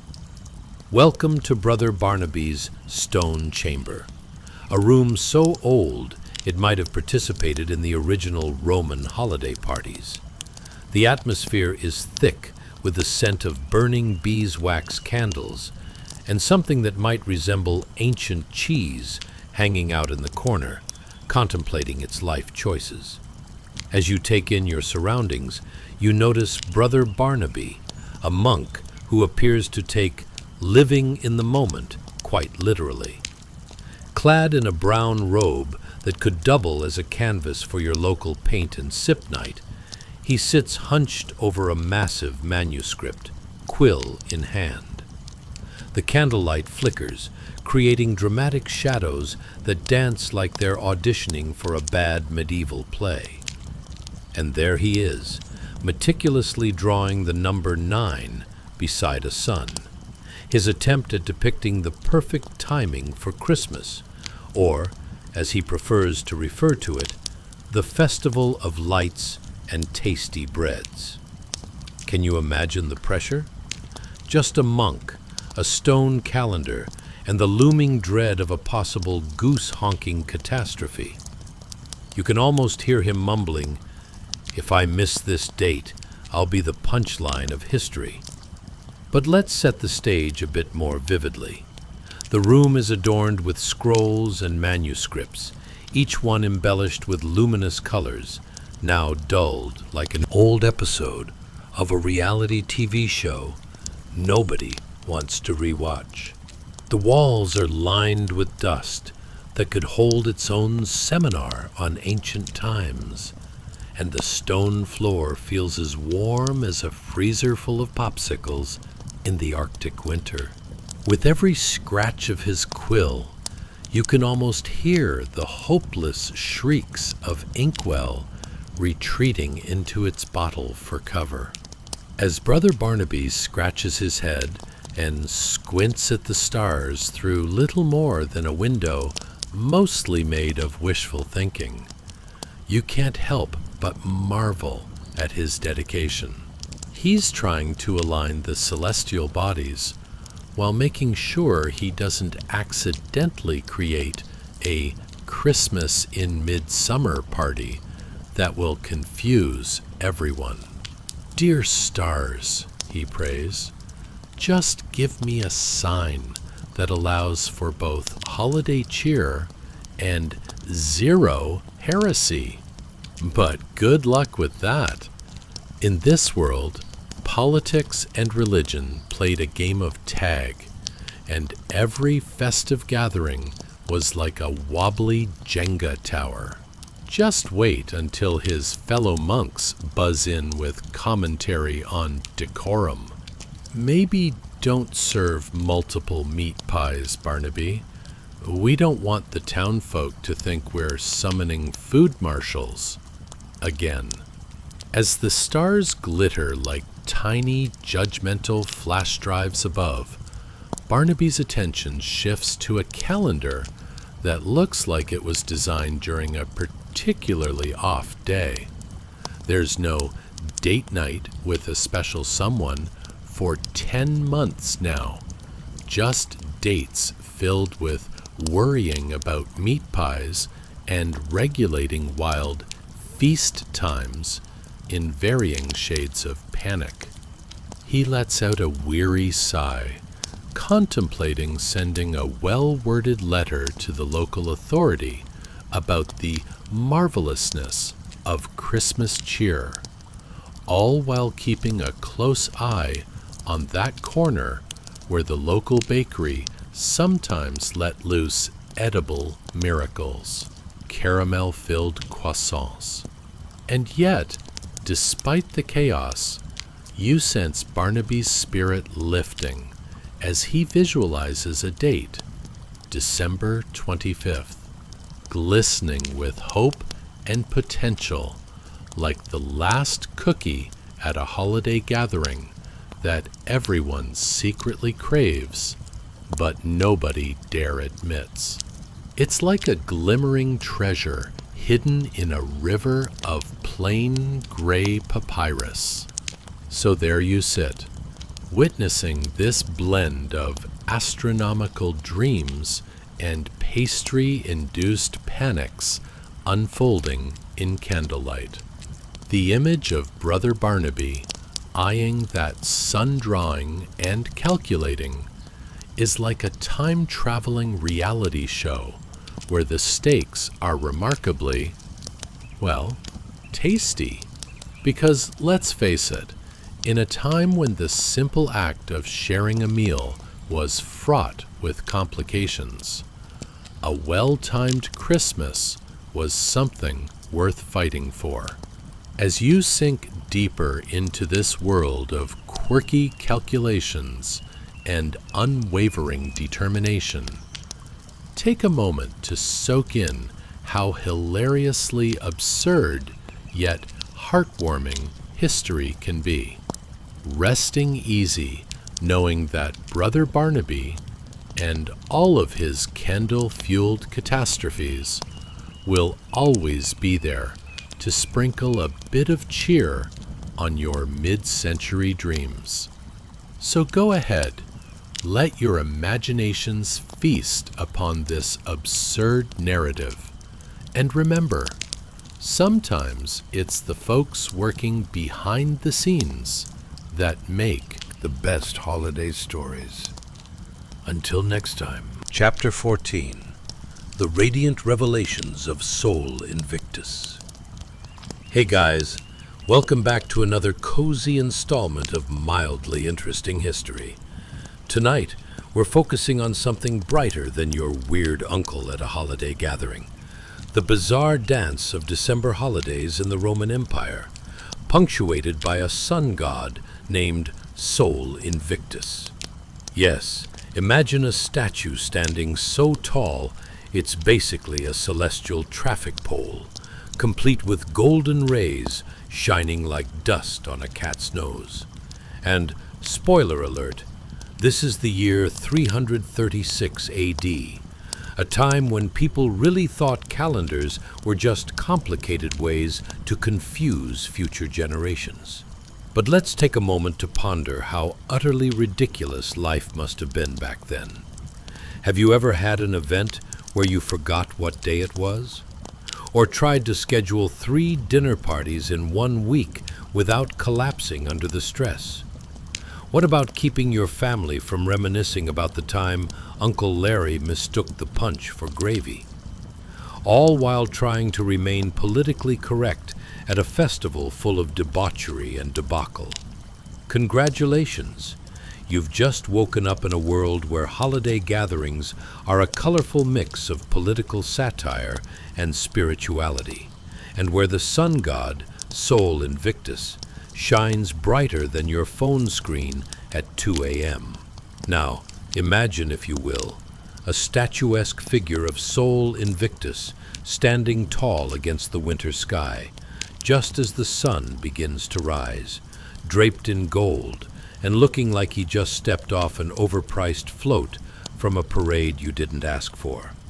His head, encircled by shimmering rays of sunlight, is giving off more positive vibes than any yoga instructor you've encountered. And all around him are people running around in togas, debating more passionately than your favorite Netflix series about whether they should celebrate Christmas or just keep binging ancient Roman oratory every festive season. Let's set the scene. The air is thick with the scent of roasted chestnuts, mixed in with some fragrant incense. You can practically hear the distant congregations chanting, "Long live Sol," and also, "Please tell me how to make my family gatherings less awkward." The citizens of Rome huddle together for warmth amidst the shimmering, flickering oil lamps that illuminate the bustling streets. Think of it like the local coffee shop, but with less espresso and more wine. Suddenly, you realize you've stepped into the annual Festival of the Sun, and everyone seems to be in on the secret, except you. Now, the Roman sun god, a true influencer of the day, literally, is the center of attention. The sun radiates not just light, but an overwhelming image of hope, shiny like a Facebook newsfeed full of adorable cat videos. People congregate in front of the statue, sending whispered offerings and prayers. If it was an average day in December, it would be like climbing into your cozy couch, only to have everyone remind you they can see you in your sweats. Yes, everyone's here for a reason, but let's not forget the real star of this cast, Sol Invictus, a titan amongst men who seems to take a break from promoting sunblock to influence a culture-wide calendar debate. As the sun rises slowly, you can witness the drama unfold like an ancient soap opera. Can you imagine the political back and forth about whose holiday should dominate? It's like the Thanksgiving dinner where somebody brings up, Is pumpkin pie really an acceptable substitute for pecan?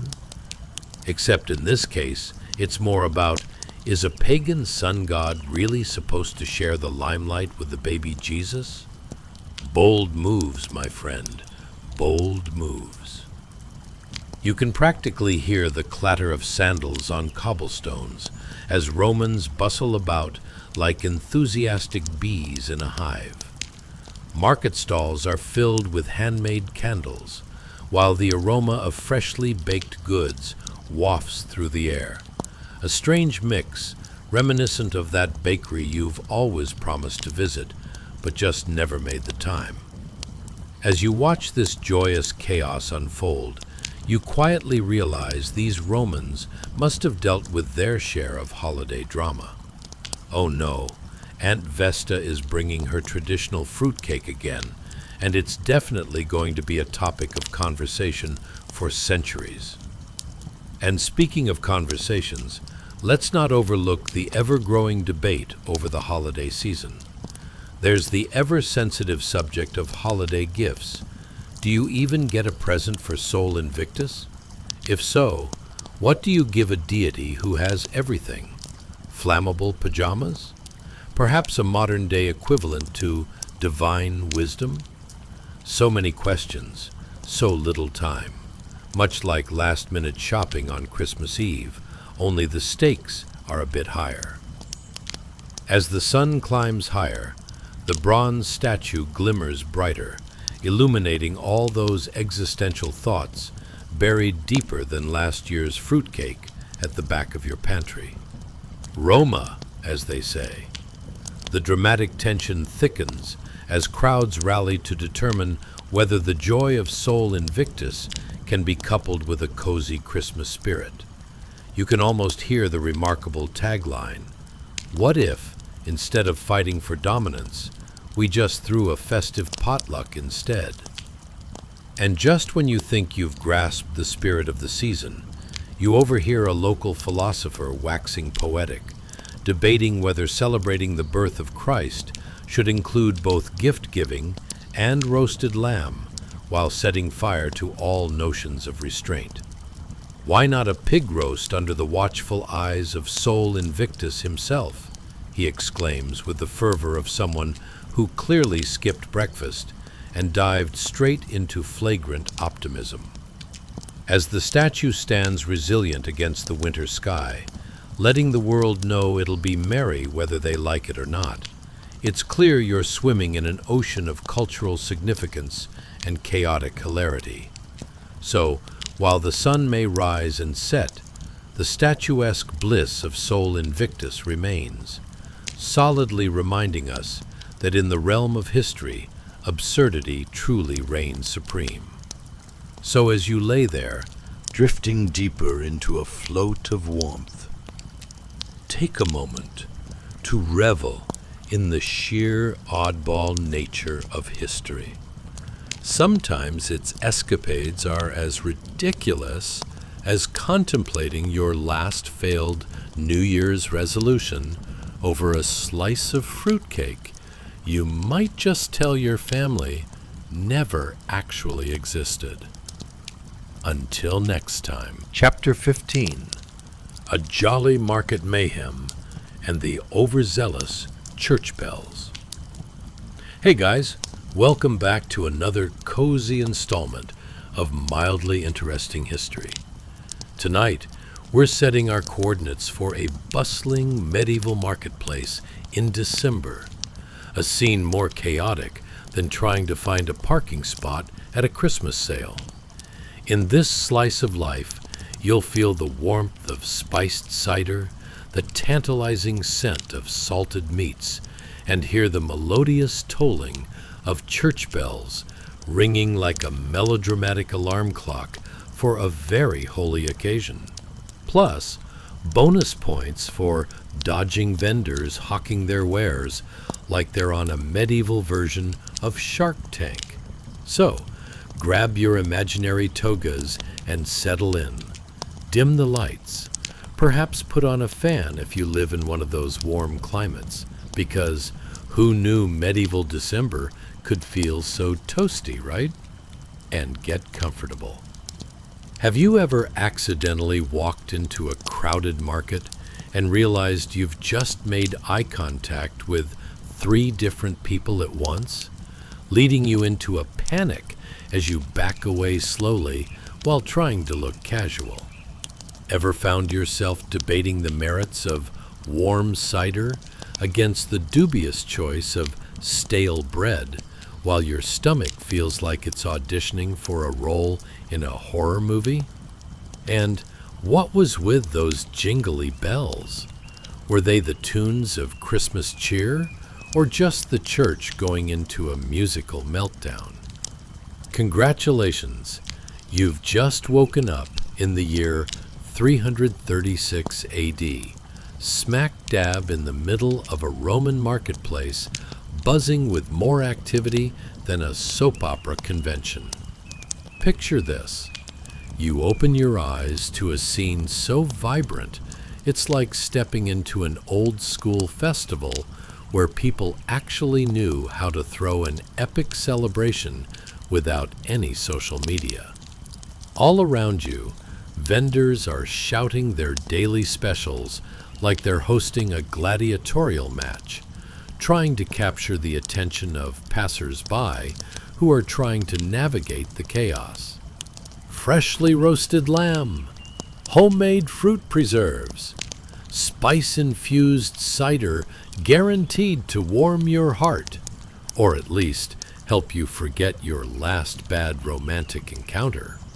As you wade through the sea of togas and tunics, you can feel the chill in the air tempered just slightly by the warmth of huge cauldrons bubbling with who knows what concoction. The earthiness of the market, infused with the scent of roasted chestnuts, clings to the air and lingers like an awkward conversation with a stranger, unexpected but strangely comforting. There's something soothing about it amidst the frenetic chaos of the festive scene unfolding before you. And let's not forget the church bell, ringing in the distance with a persistency resembling a toddler demanding snacks. Each clang echoes like a boot camp sergeant trying to get your attention during a daydream. You might think it's just festive cheer, but it's also a subtle reminder that the patient church authorities are very much in charge of how much fun you can have. Every chime feels like they're about to announce, "All right, everyone, gather round. No debauchery until we've sung 3 verses of O Come All Ye Faithful." Amidst the cacophony, a rather animated vendor offers you a cup of spiced cider that feels sweeter than a holiday romance movie with just a hint of, "This vendor can't realistically be trusted." As you take a sip, the warmth fills your belly like a tiny campfire, inviting you to settle in for a long chat about life, or your mom's famous fruitcake recipe that's probably older than this marketplace. You glance over at a group of patrons trying salted meats, which have been arranged in a display that could only be described as a medieval version of charcuterie art.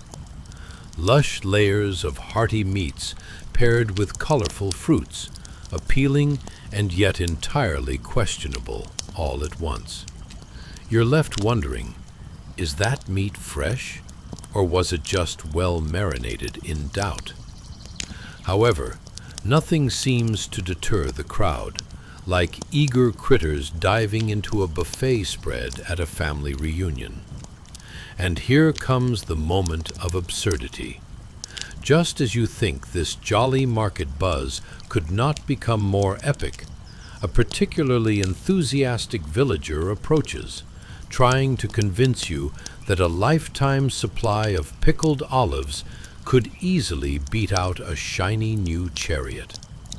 It's a sales pitch so passionate, you briefly question if they were born for this moment, or if selling random contraptions was the only option left after their last night gone wrong at the tavern. As people bustle about, unknowingly engaging in a festive mating dance of awkwardness, you notice a miniature girl guiding her pigeon through a magically intricate set of acrobatics. This pint-sized performer is spinning with enough passion to make you think, is this how one satisfies their parents in hopes of performing solo at the local cathedral next week? Truly, it's a reminder that ambitious dreams awaken at the oddest of times. But amidst all this festival merriment, a lovely awareness settles in. There's something bittersweet about how the complex tapestry of humanity always dances to its own curious rhythm. For every excited merchant trying to stool set up like a pirate ship, there's a concerned elderly villager whispering about if there's too much fun to be had with so little bread available.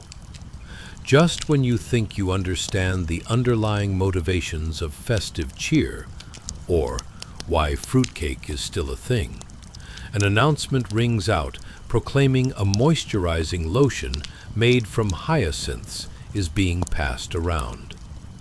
Before you can wrestle with how desperate life in the marketplace has become, the crowd surges forward, eager to experience the miracle of what it feels like to smell like flowers while sipping spiced cider.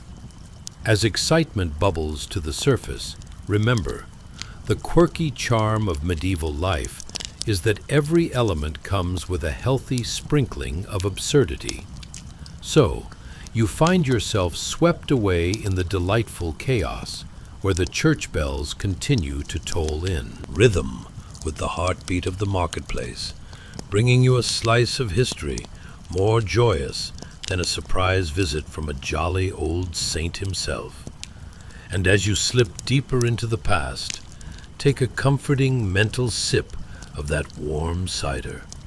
This enchanting marketplace is bustling along as it has for centuries, wrapped in the embrace of laughter, warmth, and the occasional pickled olive pitch that could change everything. The merry spirit of December has prevailed, and you're right in the thick of it, navigating through vibrant absurdities just as they did back then. Until next time. Chapter 16. Mistletoe Madness.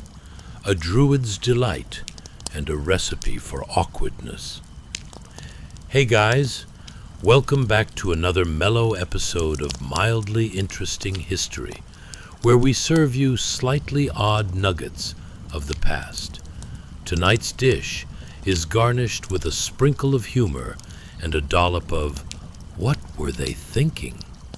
Now, relax as we journey back to a time when holiday cheer may have been just a tad more complicated than figuring out how to hide fruitcake behind your winter scarves.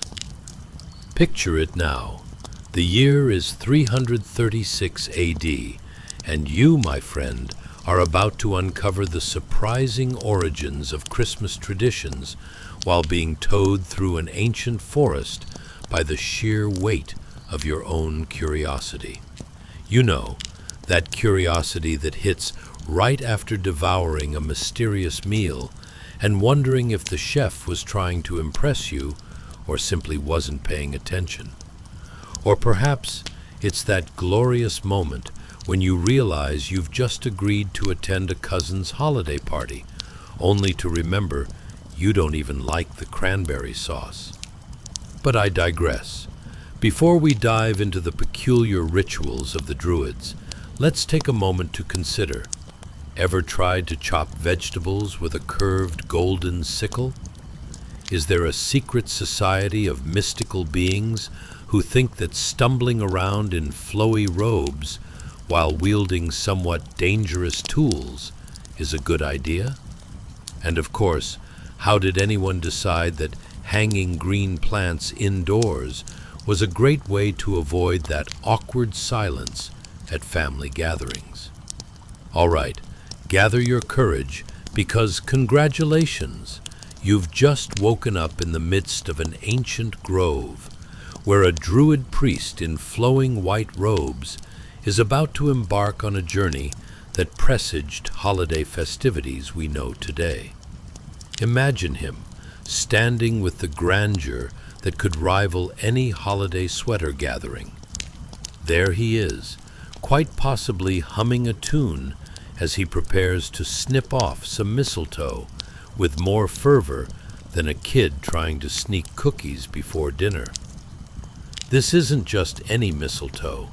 It's a sacred symbol of peace and good fortune, and it's hanging precariously from a giant oak tree as if it's the original star adorning the tree of life. Our priest, a connoisseur of awkward social interactions, stands with a curved golden sickle in one hand. Yes, the very kind you'd expect a magical creature to use to slice a cake for the gods, rather than a stranger to clean the wax off their new candle. With steady and dramatic flair, he raises the sickle, channeling his inner lumberjack mixed with an air of the most sophisticated gentleman's club you've ever visited. Every gentle swoosh of the sickle feels like the universe is saying, "Let the hilarity of nostalgia commence." He cuts through the mistletoe with the precision of someone who only occasionally realizes he's wielding a lethal weapon in public. One false move, and this could turn into a medieval slapstick moment with rogue branches and a very confused druid. As he holds the mistletoe to the light, how many fairy tales and tragic romances has this humble plant witnessed? It's probably just sitting there thinking, "Oh great, now everyone will want to smooch under me at parties. I was just trying to enjoy a nice quiet life, you know." And yet, it becomes a supernova of social awkwardness and romantic confusion. It's as if someone decided the best way to mingle during the holidays was to create a literal kissing ball. And that someone, I assure you, wasn't the mistletoe. Moving through the damp underbrush, the druid gathers more than just greenery tonight. You can practically hear his internal monologue, perhaps questioning the wisdom of wearing white robes while out in nature, which, let's be honest, wasn't exactly the pristine wonderland we think of today. Picture him dodging sticky branches like a contestant in some obscure game show called What Could Go Wrong? If tree sap had been an Olympic sport, this druid would likely mingle in the annals of history for attempting to navigate it all with grace. Spoiler alert, he doesn't. Let's fast forward a moment to the grand reveal of his findings. Imagine him trotting back to his village, arms laden with the finest mistletoe the woodland has to offer, akin to a hunter returning from a successful expedition. "Behold," he proclaims, "I have brought forth the gift of cheer." And lucky for him, he's already practiced his triumphant pose, which just so happens to resemble an awkward, half-hearted dance move that you'd find at a family wedding where no one knows the rhythm. Now, as our druid parades through town, you can almost hear the villagers' murmurs. Is that a druid, or just a really enthusiastic guy who doesn't know when it's time to stop shopping? They notice the strange shrubbery and think, let's put that over the doorframe, because nothing says peace on earth quite like mixing ancient rituals with questionable social signals. But wait, here's the kicker. The church wasn't particularly enthusiastic about this newfound holiday merriment. They were about as thrilled as a dog forced to wear a sweater. In fact, at one point, Christmas itself was nearly eradicated, which would have left us all celebrating New Year's with just a delightful hangover and no sparkly lights. Imagine that future. So, my friends, ring in the absurdity.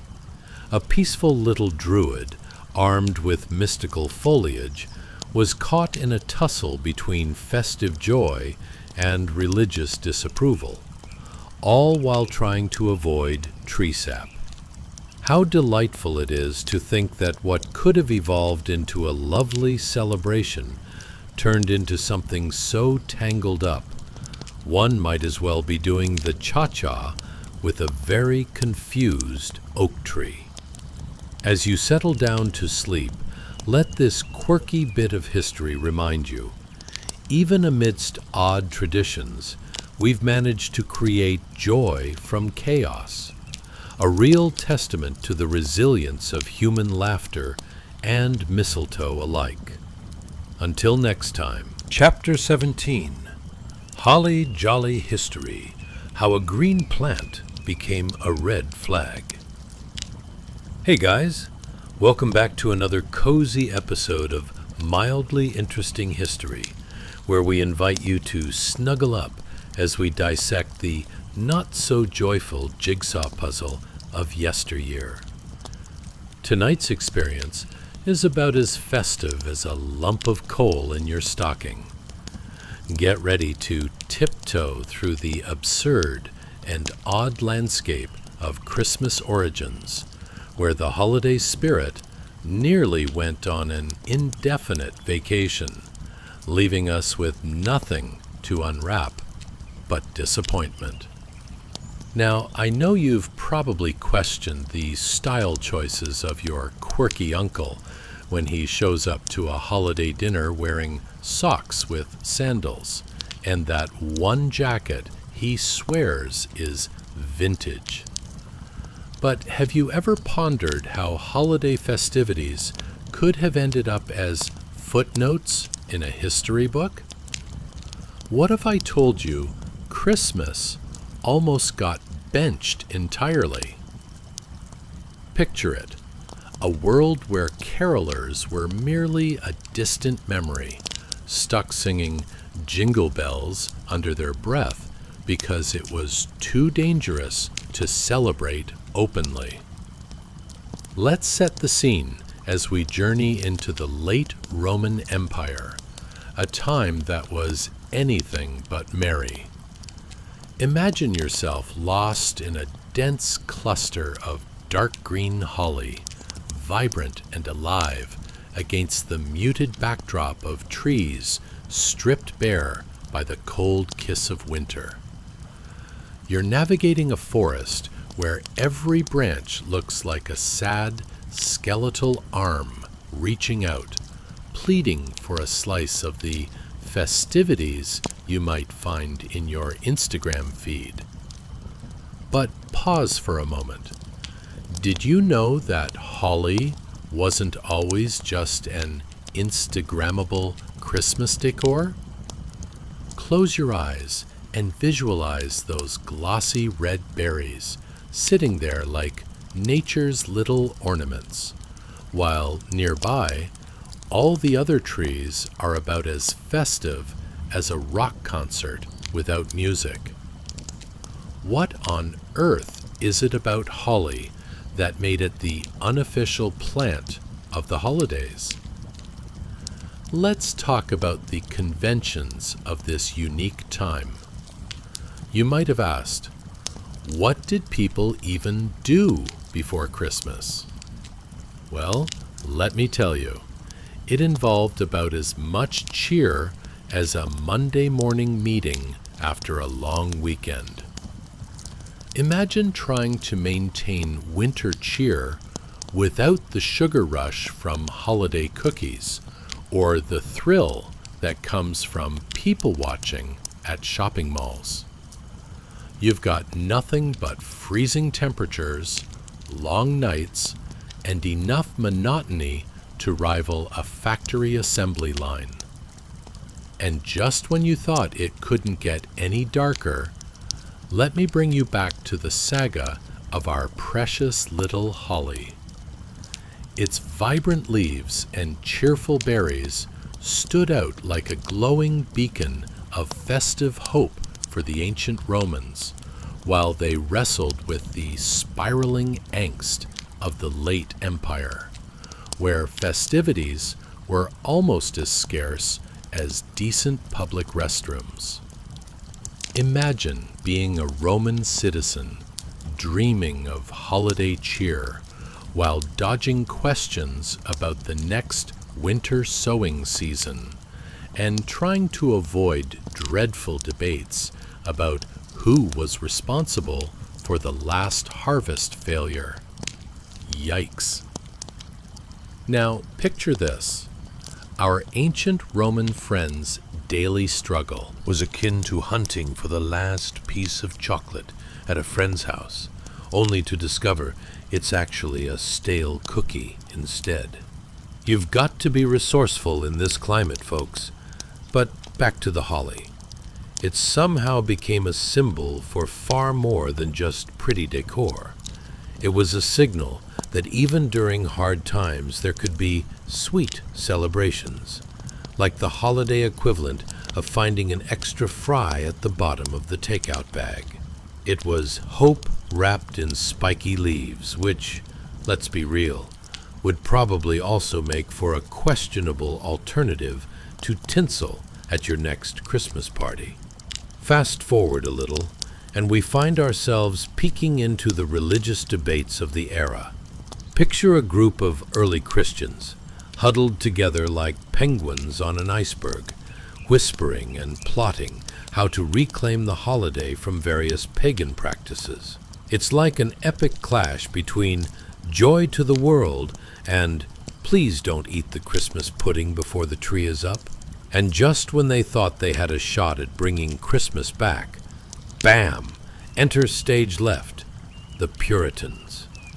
These Puritans were about as welcoming as a cats-only cafe to a dog.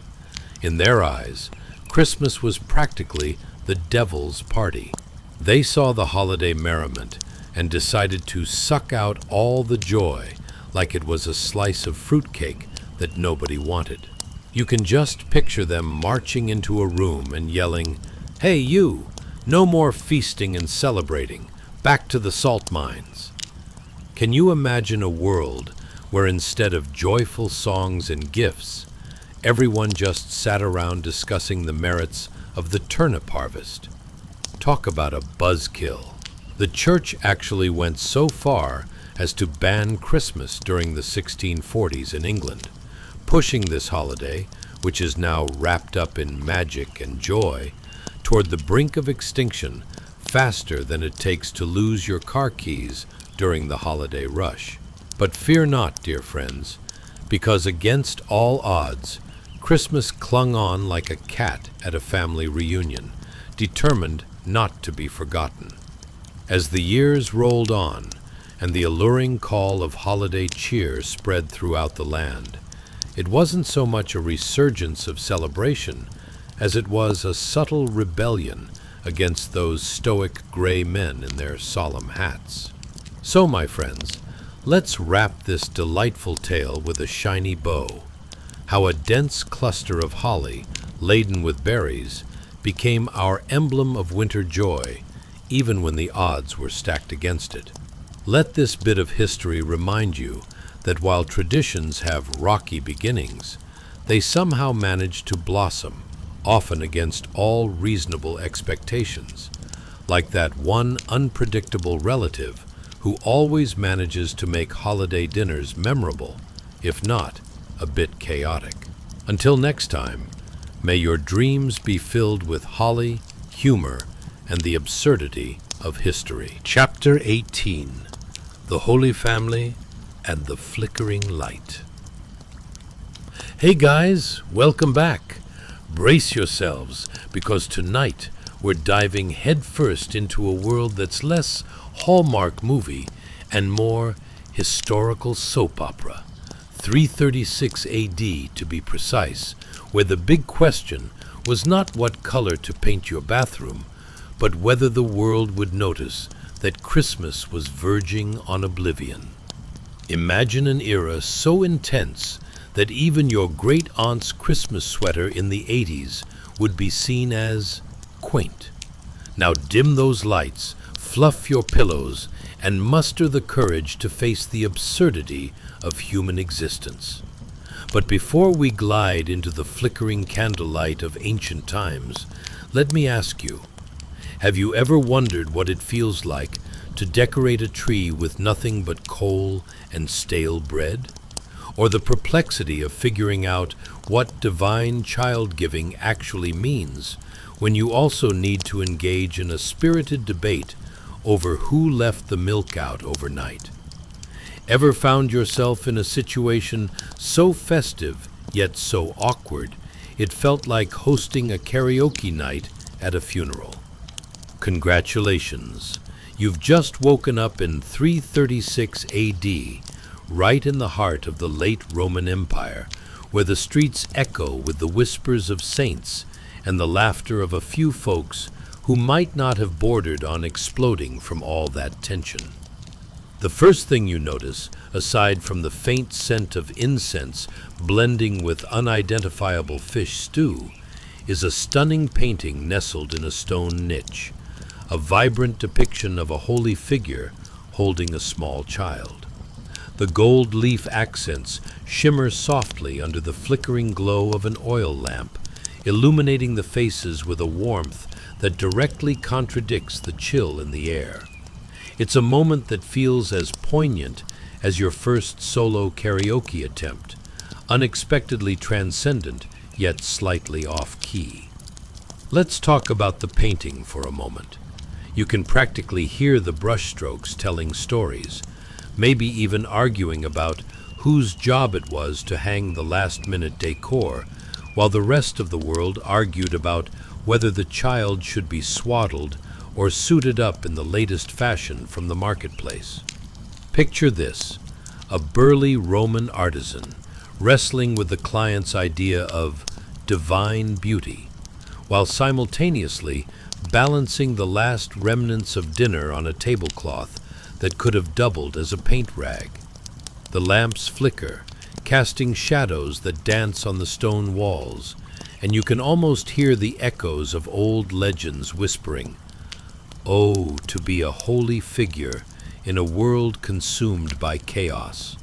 Where's the #blessed hashtag when you need one?" Can you imagine the conversations? So, Mary, any thoughts on how to stage this nativity? Perhaps a touch more glitter? But the life surrounding this serene moment is anything but tranquil. Let's wade through the daily activities of the common folks. You might encounter a legion of peasants bustling about, their heads down as they navigate the cobblestones while trying not to spill their homemade pottage. Imagine the chaos, a crowd gathering to see the Holy Child, overlapping with that one neighbor who insists on bringing their goat to holidays, claiming it's a pet. Oh, the irony of trying to celebrate the birth of peace with a goat bleating louder than a disgruntled church mouse. Now, what about those crucial moments when, in true ancient fashion, you want to share a glimpse of festivity? Carols should be sweeping the scene. Imagine people gathered together, intoning sounds reminiscent of mildly off-key yodeling. Unfortunately, these melodies, conquered by the anxieties of whether you'll grab a half-rotten fig or a piece of bread crust, mean your festive jam session suddenly feels like a lukewarm cup of tea at a sleep conference.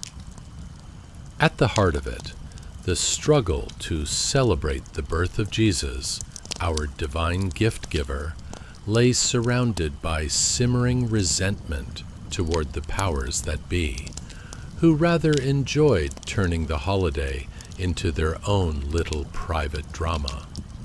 You'd think the Puritans were hovering over your shoulder with a stern look, shaking their heads in disapproval. Every moment of joy bordered on impropriety, as if you might find yourself accused of waving a figurative flag of merriment and being swept off to an ancient version of Time Out, where the only penalty was a lifetime of boring debates over philosophy. Life had an odd tendency to blend joy and despair. You could be savoring the vision of a holy mother and child, yet feel a pit in your stomach over who forgot to procure the frankincense. Spoiler alert, it's probably the same person who thought a Christmas sweater was the height of fashion. And yet, despite all this, the spirit managed to slip through the coarse cracks of stone walls, lighting up hearts like the flickering oil lamp in that niche. How strange to contemplate, against all odds and the bustle of everyday struggles, this moment of hope survived.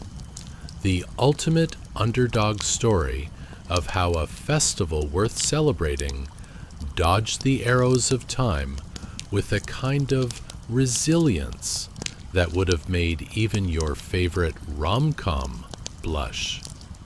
Local gossip may have felt more scandalous than the latest celebrity breakup, but amid the charge toward oblivion, the light flickered on, carried forward by a stubborn belief that joy could bloom even in a hard-edged world.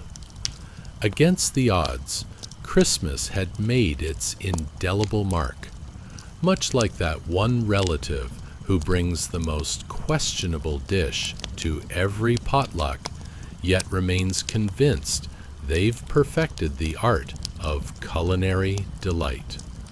So let's take a moment to appreciate the darker corners of history, where even the most modest painting of a holy family shimmered like a beacon of hope, barely hanging on in a sea of uncertainty. Remember, even when the odds are stacked against you, a flicker of light can turn into something more spectacular, like discovering that holy grail of cookies hidden in the back of the pantry when you thought you wiped it clean. Until next time, may your dreams reflect the vibrant glow of both hope and absurdity, reminding you that even history's shadows can be doused in a little light. Chapter 19. Candles, Cold, and Cautionary Tales by the Riverbank. Hey guys, welcome back. Tonight, we're trudging through a brisk January morning in 336 AD, where the air is so cold even your breath looks like it's plotting an escape. Imagine a crowd of ancient folks marching towards a river, tall, decorated candles in hand, shivering like a bunch of chickens in a snowstorm.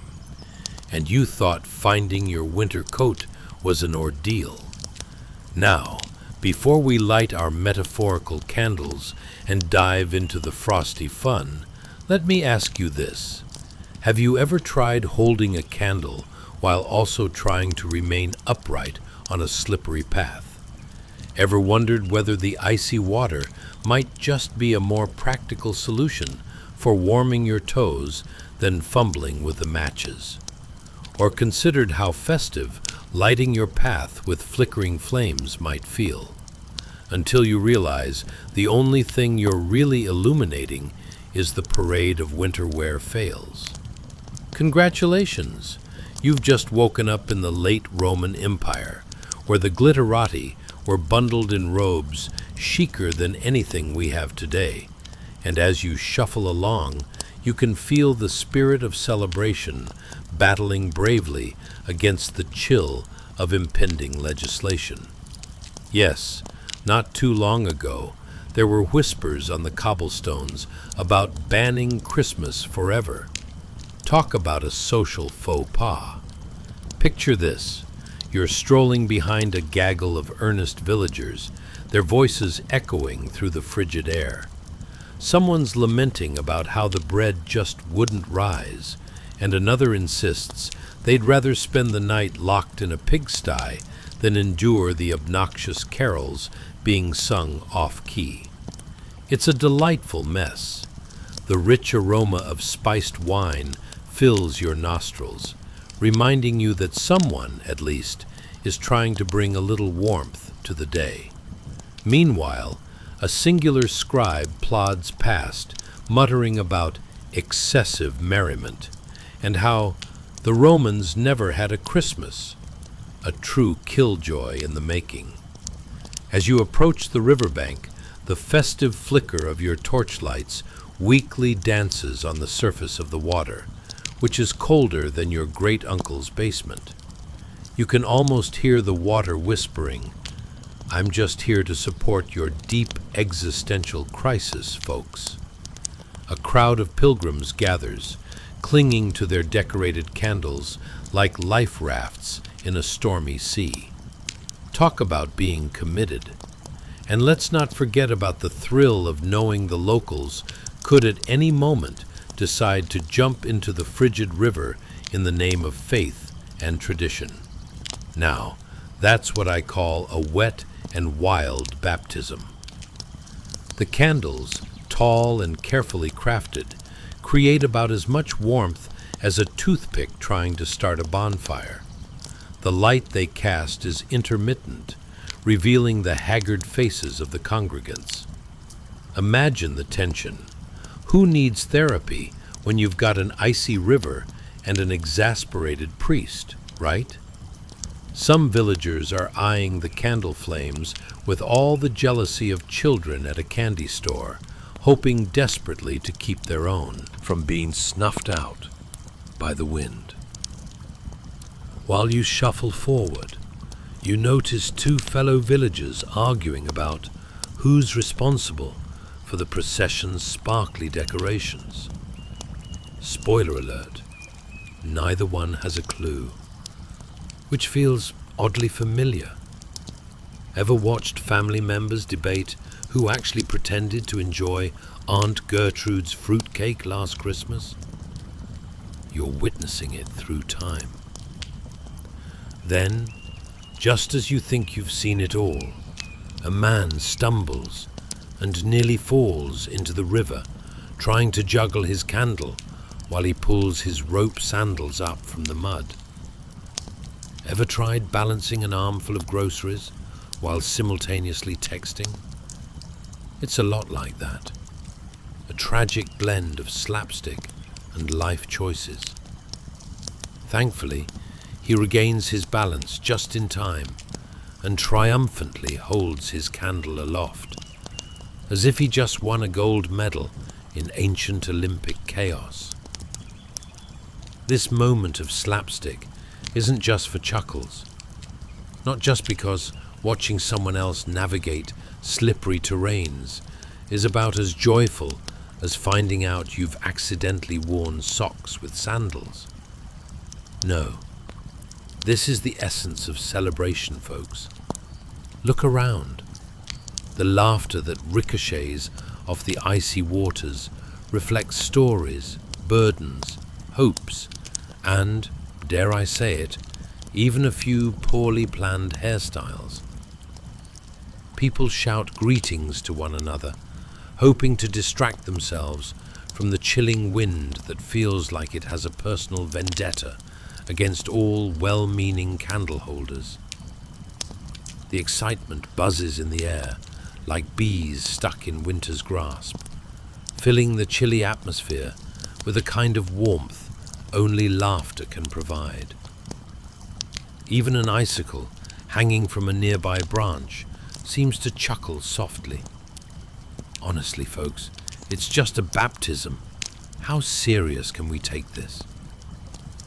As the service begins, you watch the priest dive into a heartfelt speech about the importance of rebirth and the presence of hope. It's a profound moment, but let's be honest. Does he really think anyone's paying attention while that one guy teeters near the riverbank, balancing precariously, one candle flickering perilously close to his hat? It's the ancient version of reality television, and you can't help but nod along, suppressing giggles like you're back in middle school, stifling laughter at an awkward school assembly. At that moment, you realize that it doesn't matter if Christmas was nearly banned forever. What matters is the glow from those little candles standing tall against a concrete chill, like a comforting reminder that life can be absurd, yet endearing, even in the coldest of winters.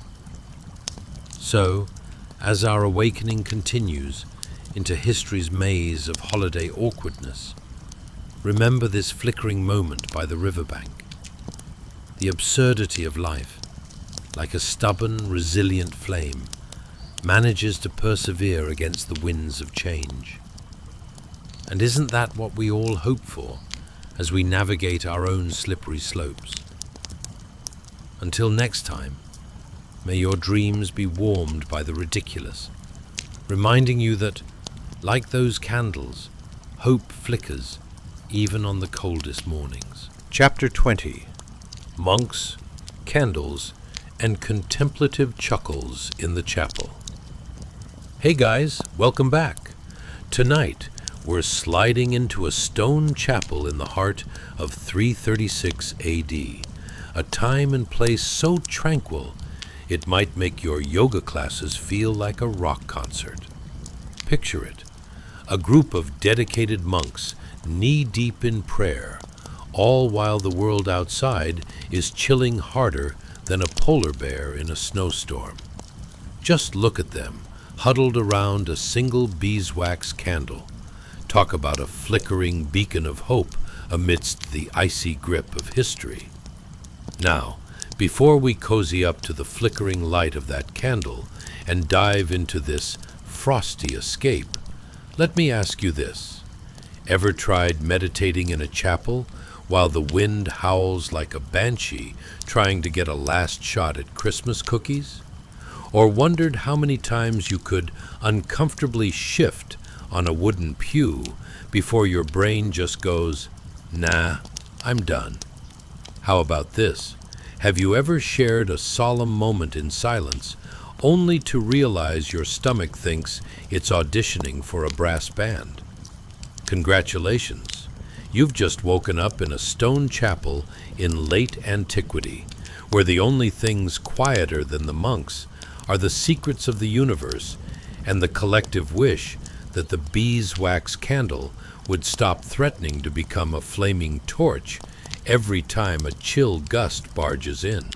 As you settle into the dimly lit space, the air is thick with an aroma that's somewhere between earthy musings and a strong hint of, did someone forget to wash that robe? The heavy stone walls offer about as much comfort as a rock bed, and yep, everyone is still kneeling. If only the wind outside could sweep in and give them a gentle nudge, right? Just look at that candle. It stands tall and proud, a veritable titan of wax on a marble pedestal, promising warmth that's about as real as your ambitions to get fit this year. As you gaze at it, you might wonder just how many bees had to sacrifice their lives for the sake of light and ambiance in this frigid sanctuary. It's probably thousands. Perhaps there's a sociology thesis hiding somewhere about how bees would fare as monks, buzzing their prayers to the Almighty in unison. Holy honeycomb, am I right? Meanwhile, the monks kneeling around you have mastered the art of stillness. They're like professional statues, radiating calm in a world shivering with chaos. Well, until that one guy in the corner accidentally coughs, and suddenly every single head snaps around like they're in a horror movie. Who dared disrupt the divine silence? It's a scene that would send any modern-day meditation instructor sprinting for the nearest exit. Still, there's something oddly comforting about the shared silence, punctuated only by the rhythmic flickering of the candle.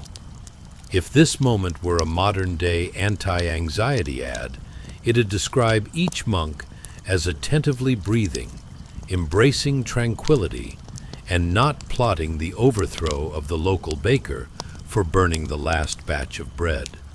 Spoiler alert, that's exactly how snickering starts in a room full of guys. As you drift through the chapel, attuned to the flickering light, you can almost hear the interior brick whisper its collective wisdom. Life is a series of catastrophes, but at least we have wine. Ah yes, the delightful wine, great for prayers and even better for convincing yourself those burnt offerings at the feast were just creative interpretations. Let's be honest, a monk's diet can seem dreadfully dull by modern standards, like a series of sad-looking salads minus the Instagram filters. Picture it, bread that's had more hardship than a soap opera star, and water so tasteless it could be mistaken for a rock star energy drink before someone stops to consider it might just be water. Still, these monks embody the mantra, less is more, in a way that would make Marie Kondo swoon, if not for the whole nuns can't declutter that much dilemma. Not to distract you from the sacred serenity, but it's all too easy to chuckle at the absurdity of this moment. You might imagine one monk thinking, if I have to kneel here much longer, I'll end up developing a freelance career as a statue, while another wonders whether his next meal will be as unenthusiastic as this candlelight. And then there's that infamous cramp that sneaks up on you when you've been kneeling for too long. It's like an uninvited guest crashing your prayer gathering wearing a tacky Hawaiian shirt. Suddenly, there's a struggle between divine intervention and the possibility that your knee may or may not permanently resemble a pretzel knot. But no matter how uncooperative your body may become, the monks soldier on, clutching deep in prayer, proving that if determination ever had an official mascot, it would undoubtedly be them. As you're surrounded in that flickering light, you can't help but appreciate the tiny moments that punctuate the seriousness of this whole religiosity gig. Outside, winter roars, but in this snug little chapel, even a single candle can unite souls, creating warmth that transcends the chill of the season.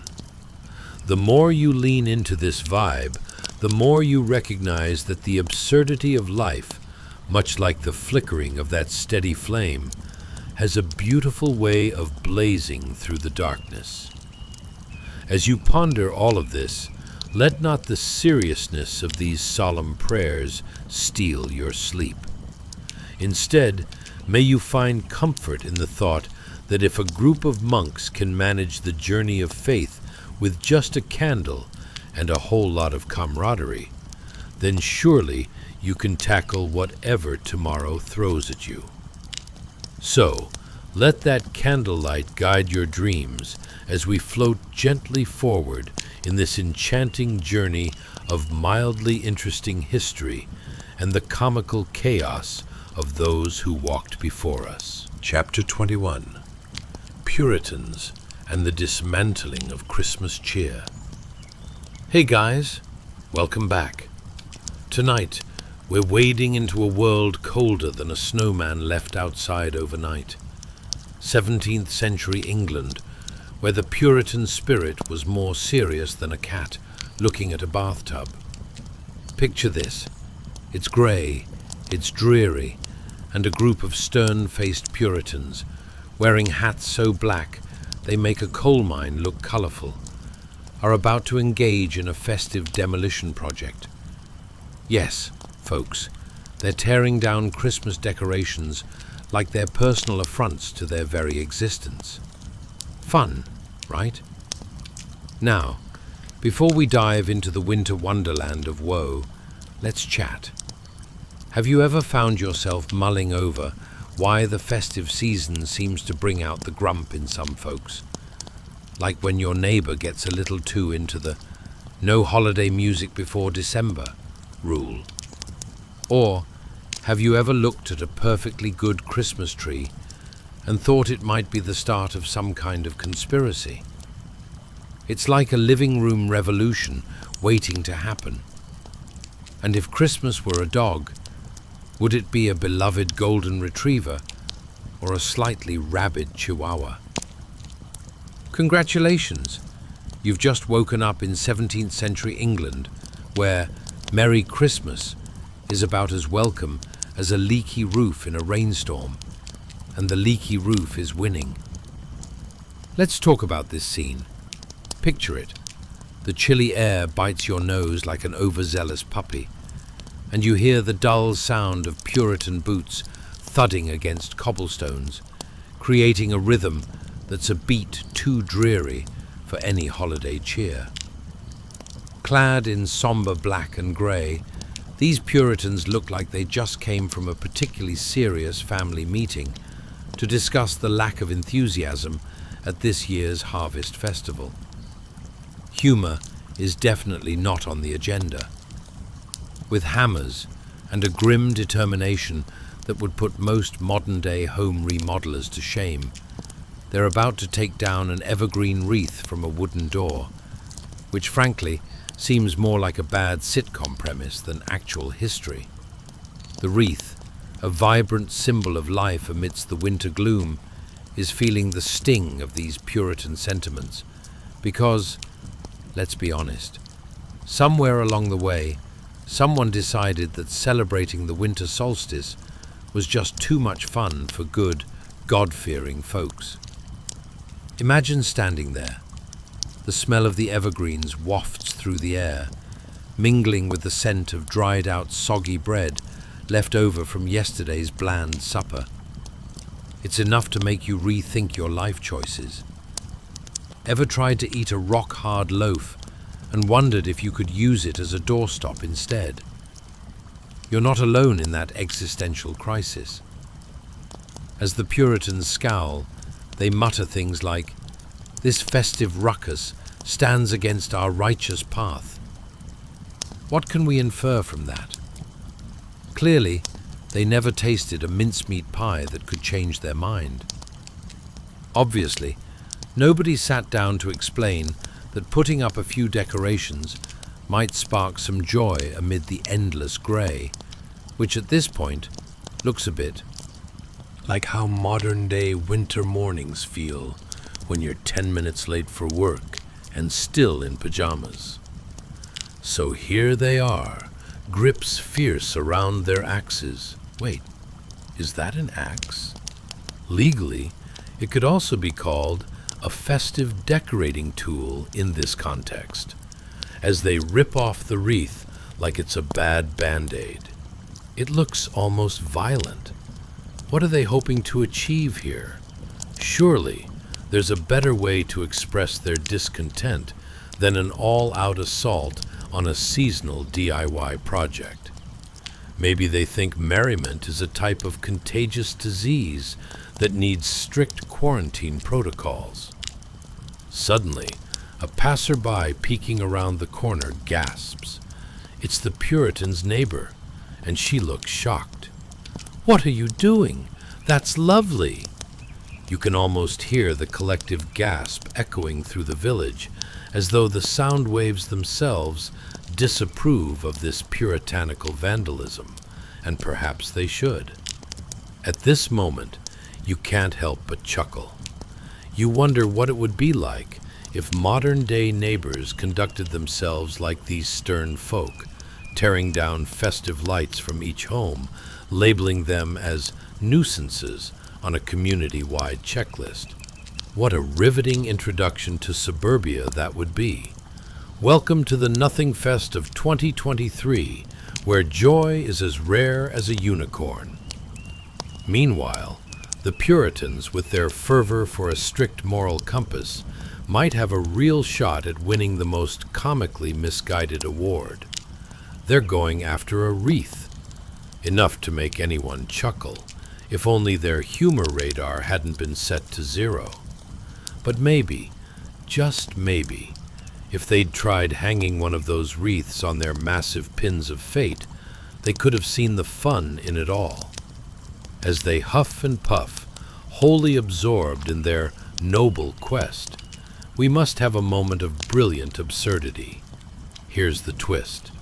While they think they're destroying Christmas, the spirit of the season is as resilient as a ridiculously overpriced Christmas tree that still feels alive even in March.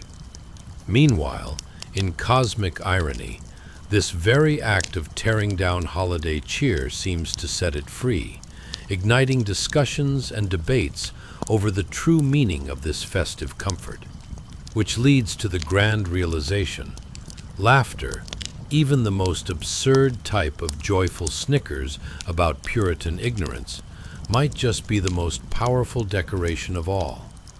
In every stern scowl, in every swung hammer, there's something quietly hilarious about how these folks were essentially nature's procrastinators in the quest for utmost seriousness. Maybe all they needed was to be handed a hot cocoa and a gnome in a party hat. And just like that, you'll find yourself resting against the weight of history, lulled by the chuckles of bygone eras, reminding you that joy might just beam brighter when the grip of puritanical dread tries to snuff it out like a candle in a windstorm. So, let the memory of a miffed Puritan guide your dreams tonight, where laughter and joy blend more easily than wine and holiday. Feasts. Chapter 22. The King's Feast and the Roasted Boar Incident. Hey guys, welcome back to our journey through the wonderfully wacky corners of history. Tonight, we're diving back into a time more opulent than a cat in a sunbeam. The late Roman Empire, around 336 AD. Picture this. You're seated at a grand banquet table longer than a very confused snake. The air is thick with the smell of roasted boar and a sprinkle of questionable cologne from the royal court. And trust me, that boar is not the only thing getting roasted tonight. Also, we dig into the juicy bits of this story. Let me take a moment to remind you, if you enjoy what you hear, and we hope you do, go ahead and like, subscribe, and comment.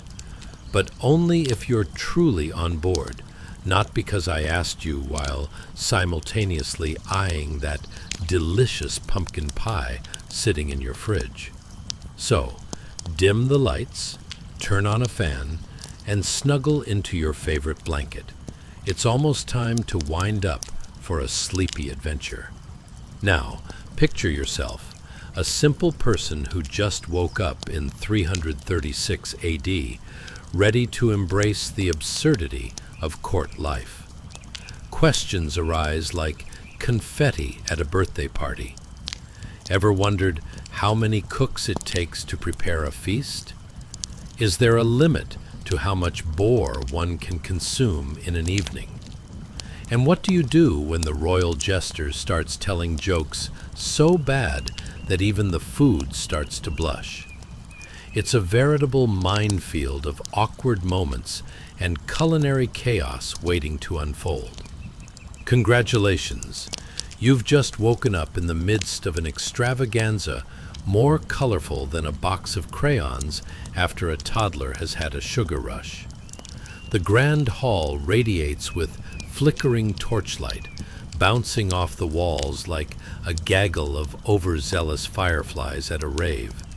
The table stretches into the distance, laden with delicacies that range from the appetizing to the just plain terrifying, like those questionable jellies made from fruits no one can identify.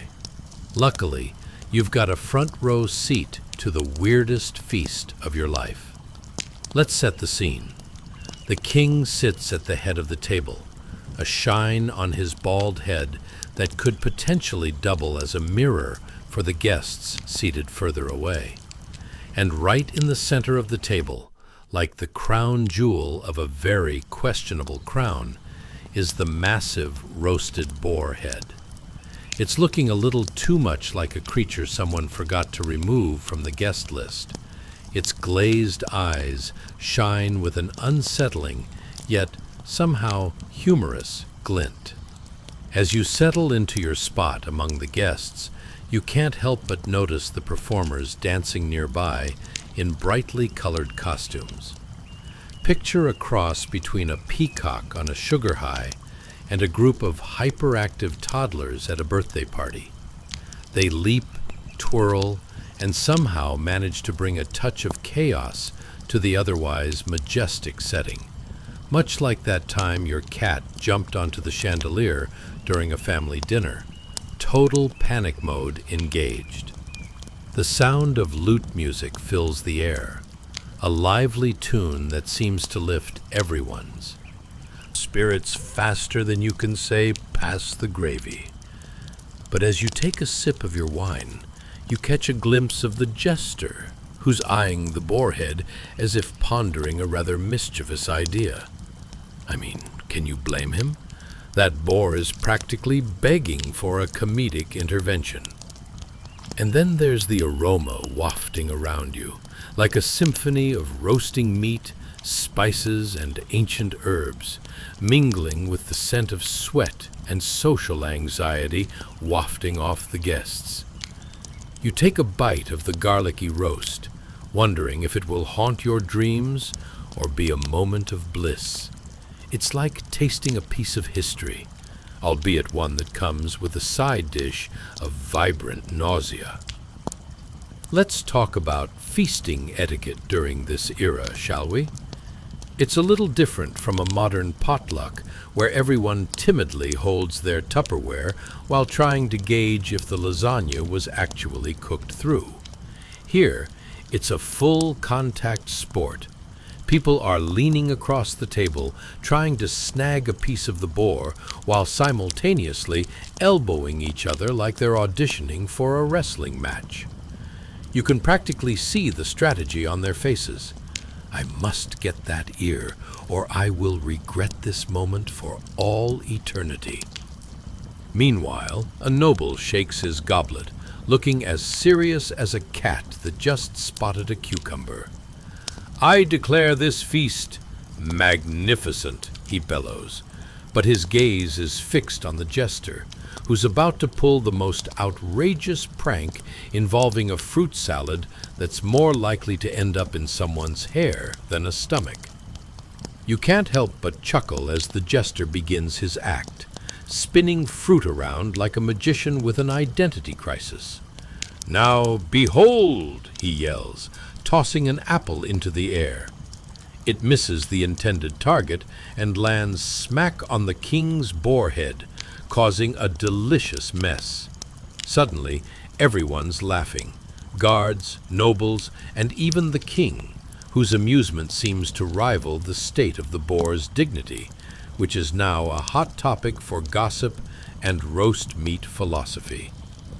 In this moment, the feast transforms into a picturesque disaster, an amalgamation of laughter and ribaldry, where no one knows if it's more acceptable to giggle or gasp at the impending mishaps. Much like modern-day dinner parties, where the dessert table becomes a battleground for the last slice of cheesecake, this feast is a whirlwind of the unexpected. As chaos unfolds and the performers continue their circus act, you realize this peculiar blend of history, absurdity, and camaraderie is precisely what keeps life vibrant, like those questionable sides on the banquet table that might just surprise you. So, whether it's a roasted boar head or a rather aggressive fruit salad, history always retains a sense of humor, even if it occasionally tastes a little funny. And with that, you're swept up into the delightful madness of history, lulled to sleep by its chaotic charm, where every feast is a reminder that even the most serious occasions can take a vacation in the realm of the absurd. Rest easy, my friend, and may your dreams include fruits and boars doing the cha-cha. Chapter 23, The Cozy Parlor of Half-Baked Traditions. Hey guys, welcome back to our whimsical wander through the comical annals of history. Tonight, we're settling into something cozier than a hug from a long-lost friend who forgot to use deodorant. The Victorian parlor, but with a historical twist that's juicier than the gossip at a quilting bee. Imagine it, a room filled with the scent of pine needles from a lopsided Christmas tree that looks like it may have had a minor disagreement with gravity. Before we dive into this delightful nook of history, let me remind you, if what you hear tickles your fancy, and I sure hope it does, kindly like, subscribe, and maybe even comment, but only if you genuinely feel the urge to share your thoughts, not because you're trying to escape that awkward silence with your overly chatty family during the holidays. So, buckle up, dim those lights, turn on a fan to create that perfect snuggle ambiance, and let your mind drift into a time when family gatherings were more like three-ring circuses, and Christmas was viewed with equal parts joy and skepticism. Now, ever inflated your family tree with so many ornaments it started resembling a heavy-set drag queen? Or have you been stuck in an endless debate about whether Frosty the Snowman counts as a Christmas classic or just an elaborate plumbing cover-up? What about dealing with relatives who whip out their knitting needles as if preparing for a battle of festive proportions? Did winter bring more mulled wine or more family drama? And isn't it hilarious that peace on earth often turned into peace until Uncle Bob starts discussing politics? Congratulations. You've just woken up in 336 AD. Just to clarify, it's not the Victorian Age. It's the late Roman Empire. Let's see how that fits into your mental travelogue. Picture this. You're nestled in a cozy parlor, complete with an elaborately decorated tree that likely looks like it survived the latest fashion disaster. The fireplace crackles lovingly, casting warm shadows akin to a cat hiding from an enthusiastic toddler. You could even picture yourself sprawled on a couch, stitched from the kind of fabric that feels suspiciously like a moth's life choices. The flickering flames send playful light dancing across the walls. Walls adorned with painted frescoes of hunting scenes that feel oddly reminiscent of the last family reunion's photo albums. The soothing pop of burning logs is occasionally punctuated by the rustle of the family gathered around, each with ambitious plans of working through the latest bestseller. Yet, no one dares whisper a peep, because nothing shatters the peace like the sound of a page turning too slowly.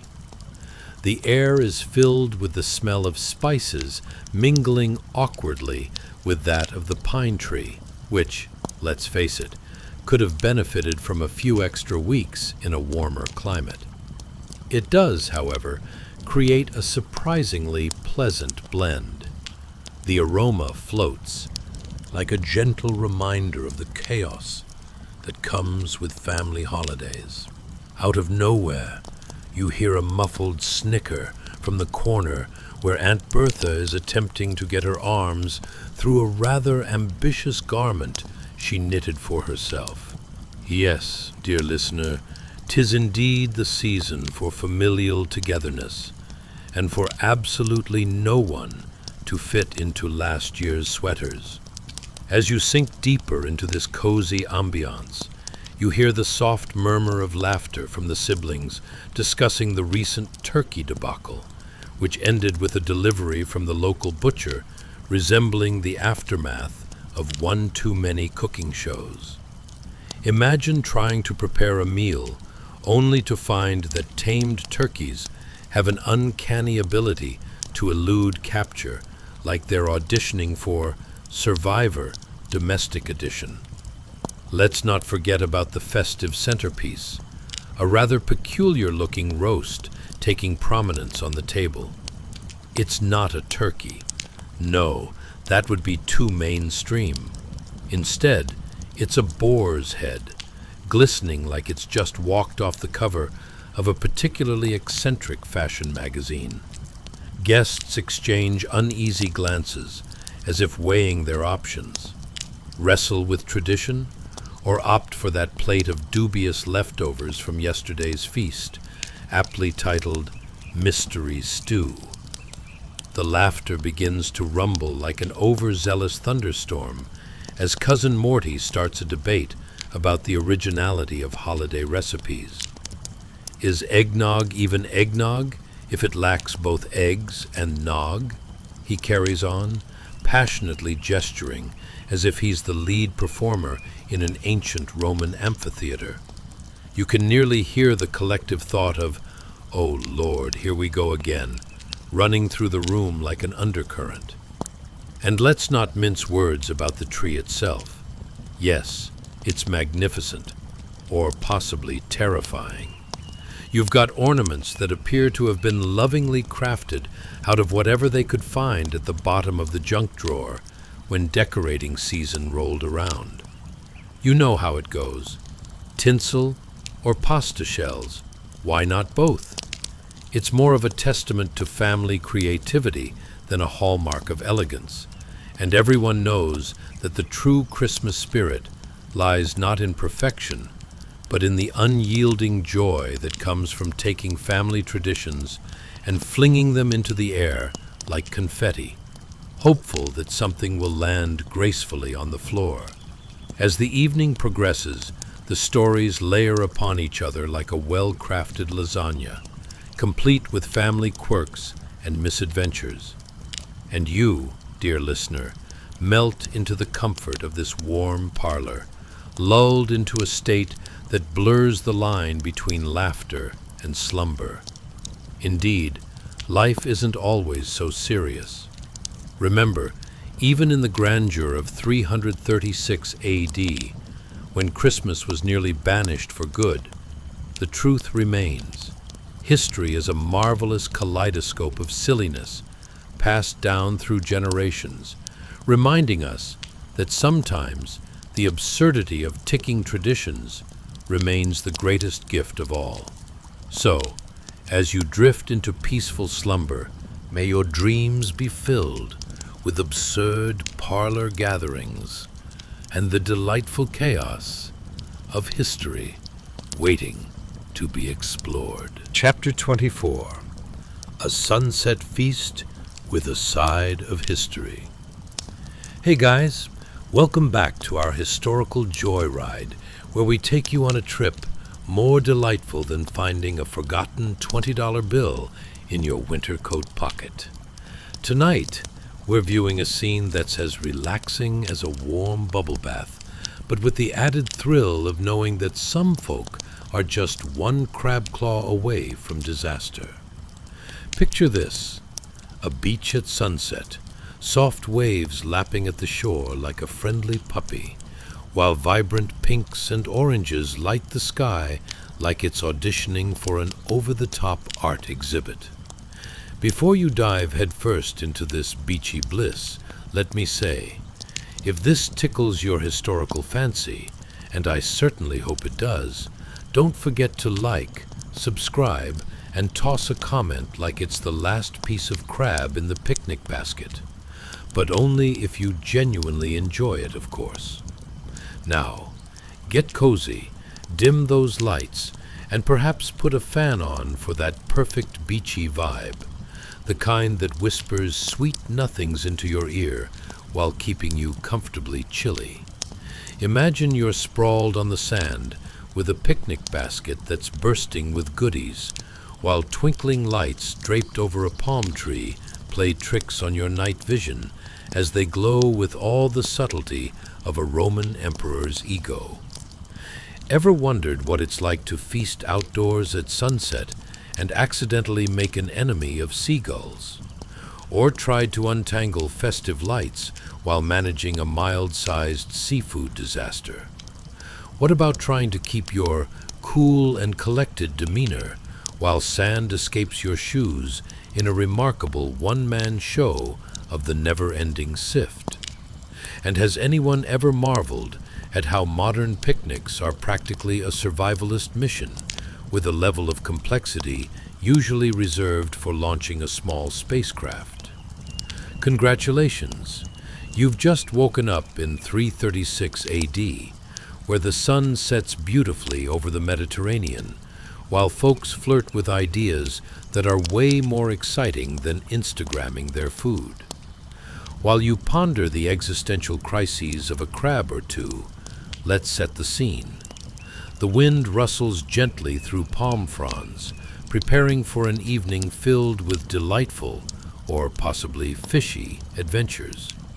You're surrounded by a group of cheerful Romans lounging on the warm sand, their laughter punctuated by the rhythmic sound of waves crashing nearby. It's almost serene, except for Gluteus Maximus, or Max for short, who insists on reenacting his whole Olympic glory moment right next to your laid-back seafood feast. You try to ignore him, at least until he accidentally launches a small crab in your general direction. Talk about a crustacean catapult. As everyone digs into the catch of the day, the scents wafting from the picnic basket blend beautifully with that salty sea air. You can practically taste the seasoning, garlic, herbs, and a pinch of how did this even end up in your grandmother's medicine cabinet, all coming together to create a dish that would make even the finest Roman banquet blush with envy. Let's be real, though. These folks are no culinary critics. If you shoved a fish in their face and told them it was a delicacy of Neptune's kitchen, they'd probably nod in agreement while munching every last bite. Gulls be damned. But here's the kicker, dear listener.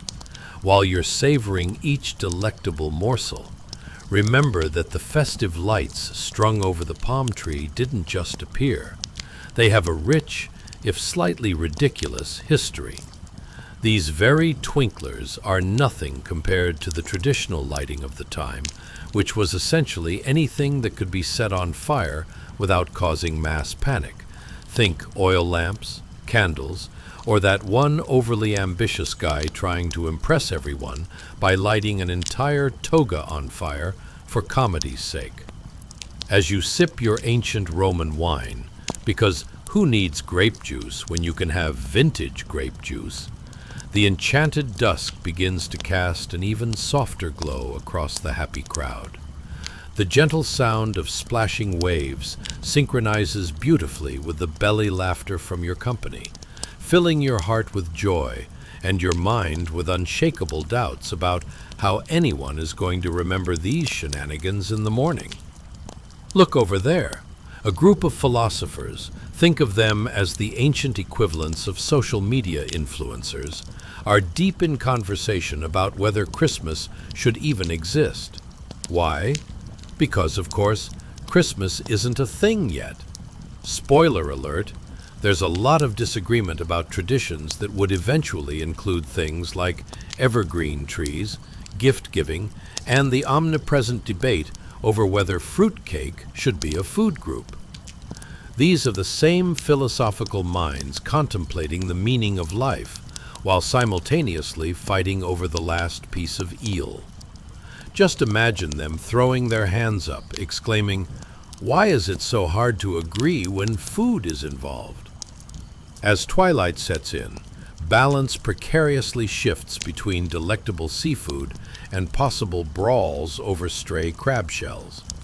Old-fashioned pandemonium is alive and well, and you wonder if this charming beach scene might just be the seasonal representation of why family matters. And by family, I mean people who will step on your toes while trying to reach that last fried fish ball prowling dangerously close to the edge of the picnic blanket. So, whether it's dodging flying crustaceans, pondering deeply philosophical questions about holidays yet to come, or laughing together under starlit skies, one thing remains true. Even in 336 AD, history was never dull, and sometimes the most comedic skirmishes happen right at the beach, where laughter mingles seamlessly with seaside chaos. And as you sink deeper into this sandy paradise, lulled into sleep by soft waves and your crab-launching friends, may your dreams be filled with slightly absurd yet enchanting moments of history, always reminding you that laughter transcends time and tide, even on a sunset. Beach Picnic, Chapter 25. A cozy conspiracy with cocoa and Christmas cheer. Hey guys, welcome back to another delightful jaunt through time where history wraps around you like a warm blanket and might just be a little scratchy. Tonight, we're taking a stroll through a winter wonderland that's colder than your Aunt Gertrude's shoulder at last Thanksgiving's family reunion. Yes, we're diving into late antiquity in 336 AD, when social media influencers were replaced by philosophers arguing about the literal meaning of life while balancing cups of spiced cocoa. If this cozy chaos tickles your fancy, and I truly hope it does, don't forget to like, subscribe, and leave a comment that's more heartfelt than a forgotten birthday card. But only if you genuinely enjoy this little history escapade, of course. Now, as you lean back into your cushy spot, why not dim those lights? Maybe turn on a fan for that perfect breeze that makes you feel like you're standing in an ancient Roman villa, minus the worry of little crabs launching themselves across the room, of course. Imagine for a moment, what if your cozy nights revolved around philosophizing the meaning of life while trying to figure out how not to eat the same turnip every night for dinner? How would you feel about entertaining guests who might argue about the merits of a tree versus a decorated bush? And what would you do if your biggest concern was who decided to wear the same toga to the feast and make the evening awkward? Congratulations! You've just woken up in 336 AD, where the sun has set over the Mediterranean Sea and large pots of spiced cocoa bubble cheerfully in the background. But beware, it's not just a lovely night filled with creamy drinks. The air is thick with chaos and the haunting chants of philosophers debating whether Christmas should even exist. Picture this cozy setting. Two hands, yours, cradling a warm mug of that aromatic cocoa, steam curling in gentle spirals towards the flickering candle nearby. It flickers like a tiny lighthouse, guiding you through the fog of philosophical discussions, as merry laughter drifts in and out like a tuneful wave. As you sip your delightful cocoa, let the rich flavor wash over you like a warm memory. The scent blends with the aroma of roasted chestnuts and freshly baked bread, wafting through the air as people around you discuss, sometimes raucously, the merits of various winter traditions. Why, though, you ask? Because they're essentially debating who gets the last piece of fruitcake, which, spoiler alert, is like trying to slice a brick wearing oven mitts. The soft crackling of the fire serves as the background music to this rich tapestry of holiday discussion. You can almost hear a philosopher yelling over the commotion. Why should we celebrate the birth of a peasant any more than we do the harvest of a cabbage? Nothing says festive quite like existential dread, right? As the candlelight dances cheerily across the room, you can't help but imagine these scenes filling the air. Chariots whizzing by, underdressed toga wearers huddled beneath cloaks, and debates escalating into spontaneous interpretive dance. You'd think they were about to engage in a dramatic fight over who gets the final marshmallow for their cocoa, instead of the underlying philosophical realities of pagan holiday celebrations. Let's be clear, your mind might wander here. It's like trying to figure out the details of a new video game while someone keeps telling you just how hard it is to bake a loaf of bread without a proper oven. While you bob and weave through arguments, you notice that one table boasts an impressive display of cupcakes, because who could resist sweetness in a world so bleak and filled with moral quandaries about festive traditions? Sure, there's chatter about banning Christmas altogether. It's the kind of headline that would sell out if it were today's gossip magazine. After all, nobody wants to see the local tavern filled to the brim with carolers disturbingly enthused about a night devoid of merriment from people unceremoniously categorizing frosty celebrations. While the philosophers debate the moral implications and societal repercussions of Christmas, you wonder how anyone could trend that thought onto social media without it turning into a meme about frozen fruitcake. But wait, something is going on behind the scenes. A very eccentric patron has just stood up, a cocoa mustache firmly affixed to his upper lip, proclaiming, "Christmas should be celebrated. Let's put a bird on it." Cue laughter, confusion, and some eye-rolling at the sheer absurdity. You half expect someone to shout, "Let's just toast marshmallows instead."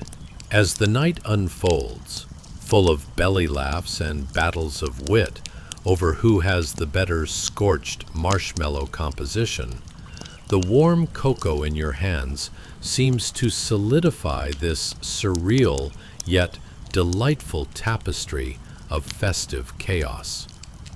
Who would have thought that cocoa played such a vital role in the lands of ponderous philosophers and philosophical ponderers? If only they could realize that chocolate brings peace where burnt sausages cannot. The flickering candlelight casts soft shadows against the rounded walls, ensuring that each laugh feels like a hug.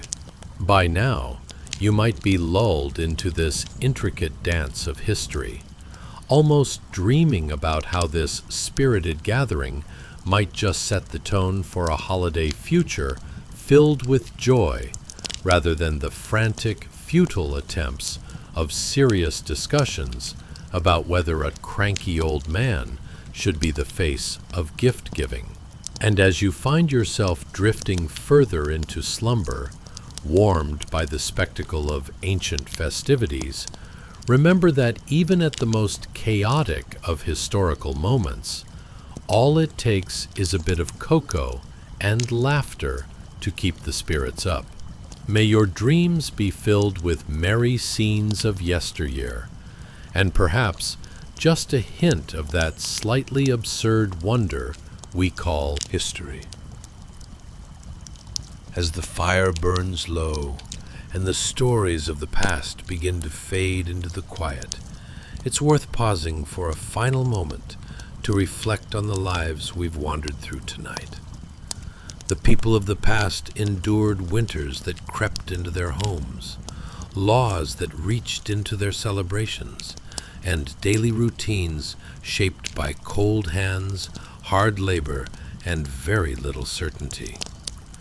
A simple day could mean aching feet, thin meals, and rules that turned joy into something risky. And yet, somehow, laughter still slipped through the cracks. A shared joke, a stubborn tradition, a secret feast, small rebellions of warmth in a harsh world. There's something quietly heroic about that. These weren't kings or legends carved in stone, but ordinary people who refused to let meaning disappear. Even when celebrations were banned, even when joy was watched suspiciously, they found ways to keep it alive. Sometimes clumsily, sometimes hilariously, sometimes with nothing more than a whispered song or a shared bowl of food. Their resilience didn't roar, it endured. As you rest here now, safe and warm, it's okay to feel grateful for the comforts that surround you, for soft beds, steady heat, electric light, and the freedom to celebrate without fear. These comforts are easy to overlook, but they are quiet miracles compared to the lives we've just glimpsed. So let your shoulders relax, let your breathing slow. The struggles of the past don't need to follow you into sleep. They've already done their work, carrying humanity forward to this moment. Tonight, you don't need to survive the cold or guard your joy. You can simply rest. May your dreams be gentle, your sleep deep, and your night peaceful, wrapped in warmth that others once had to fight so hard to protect. Good night.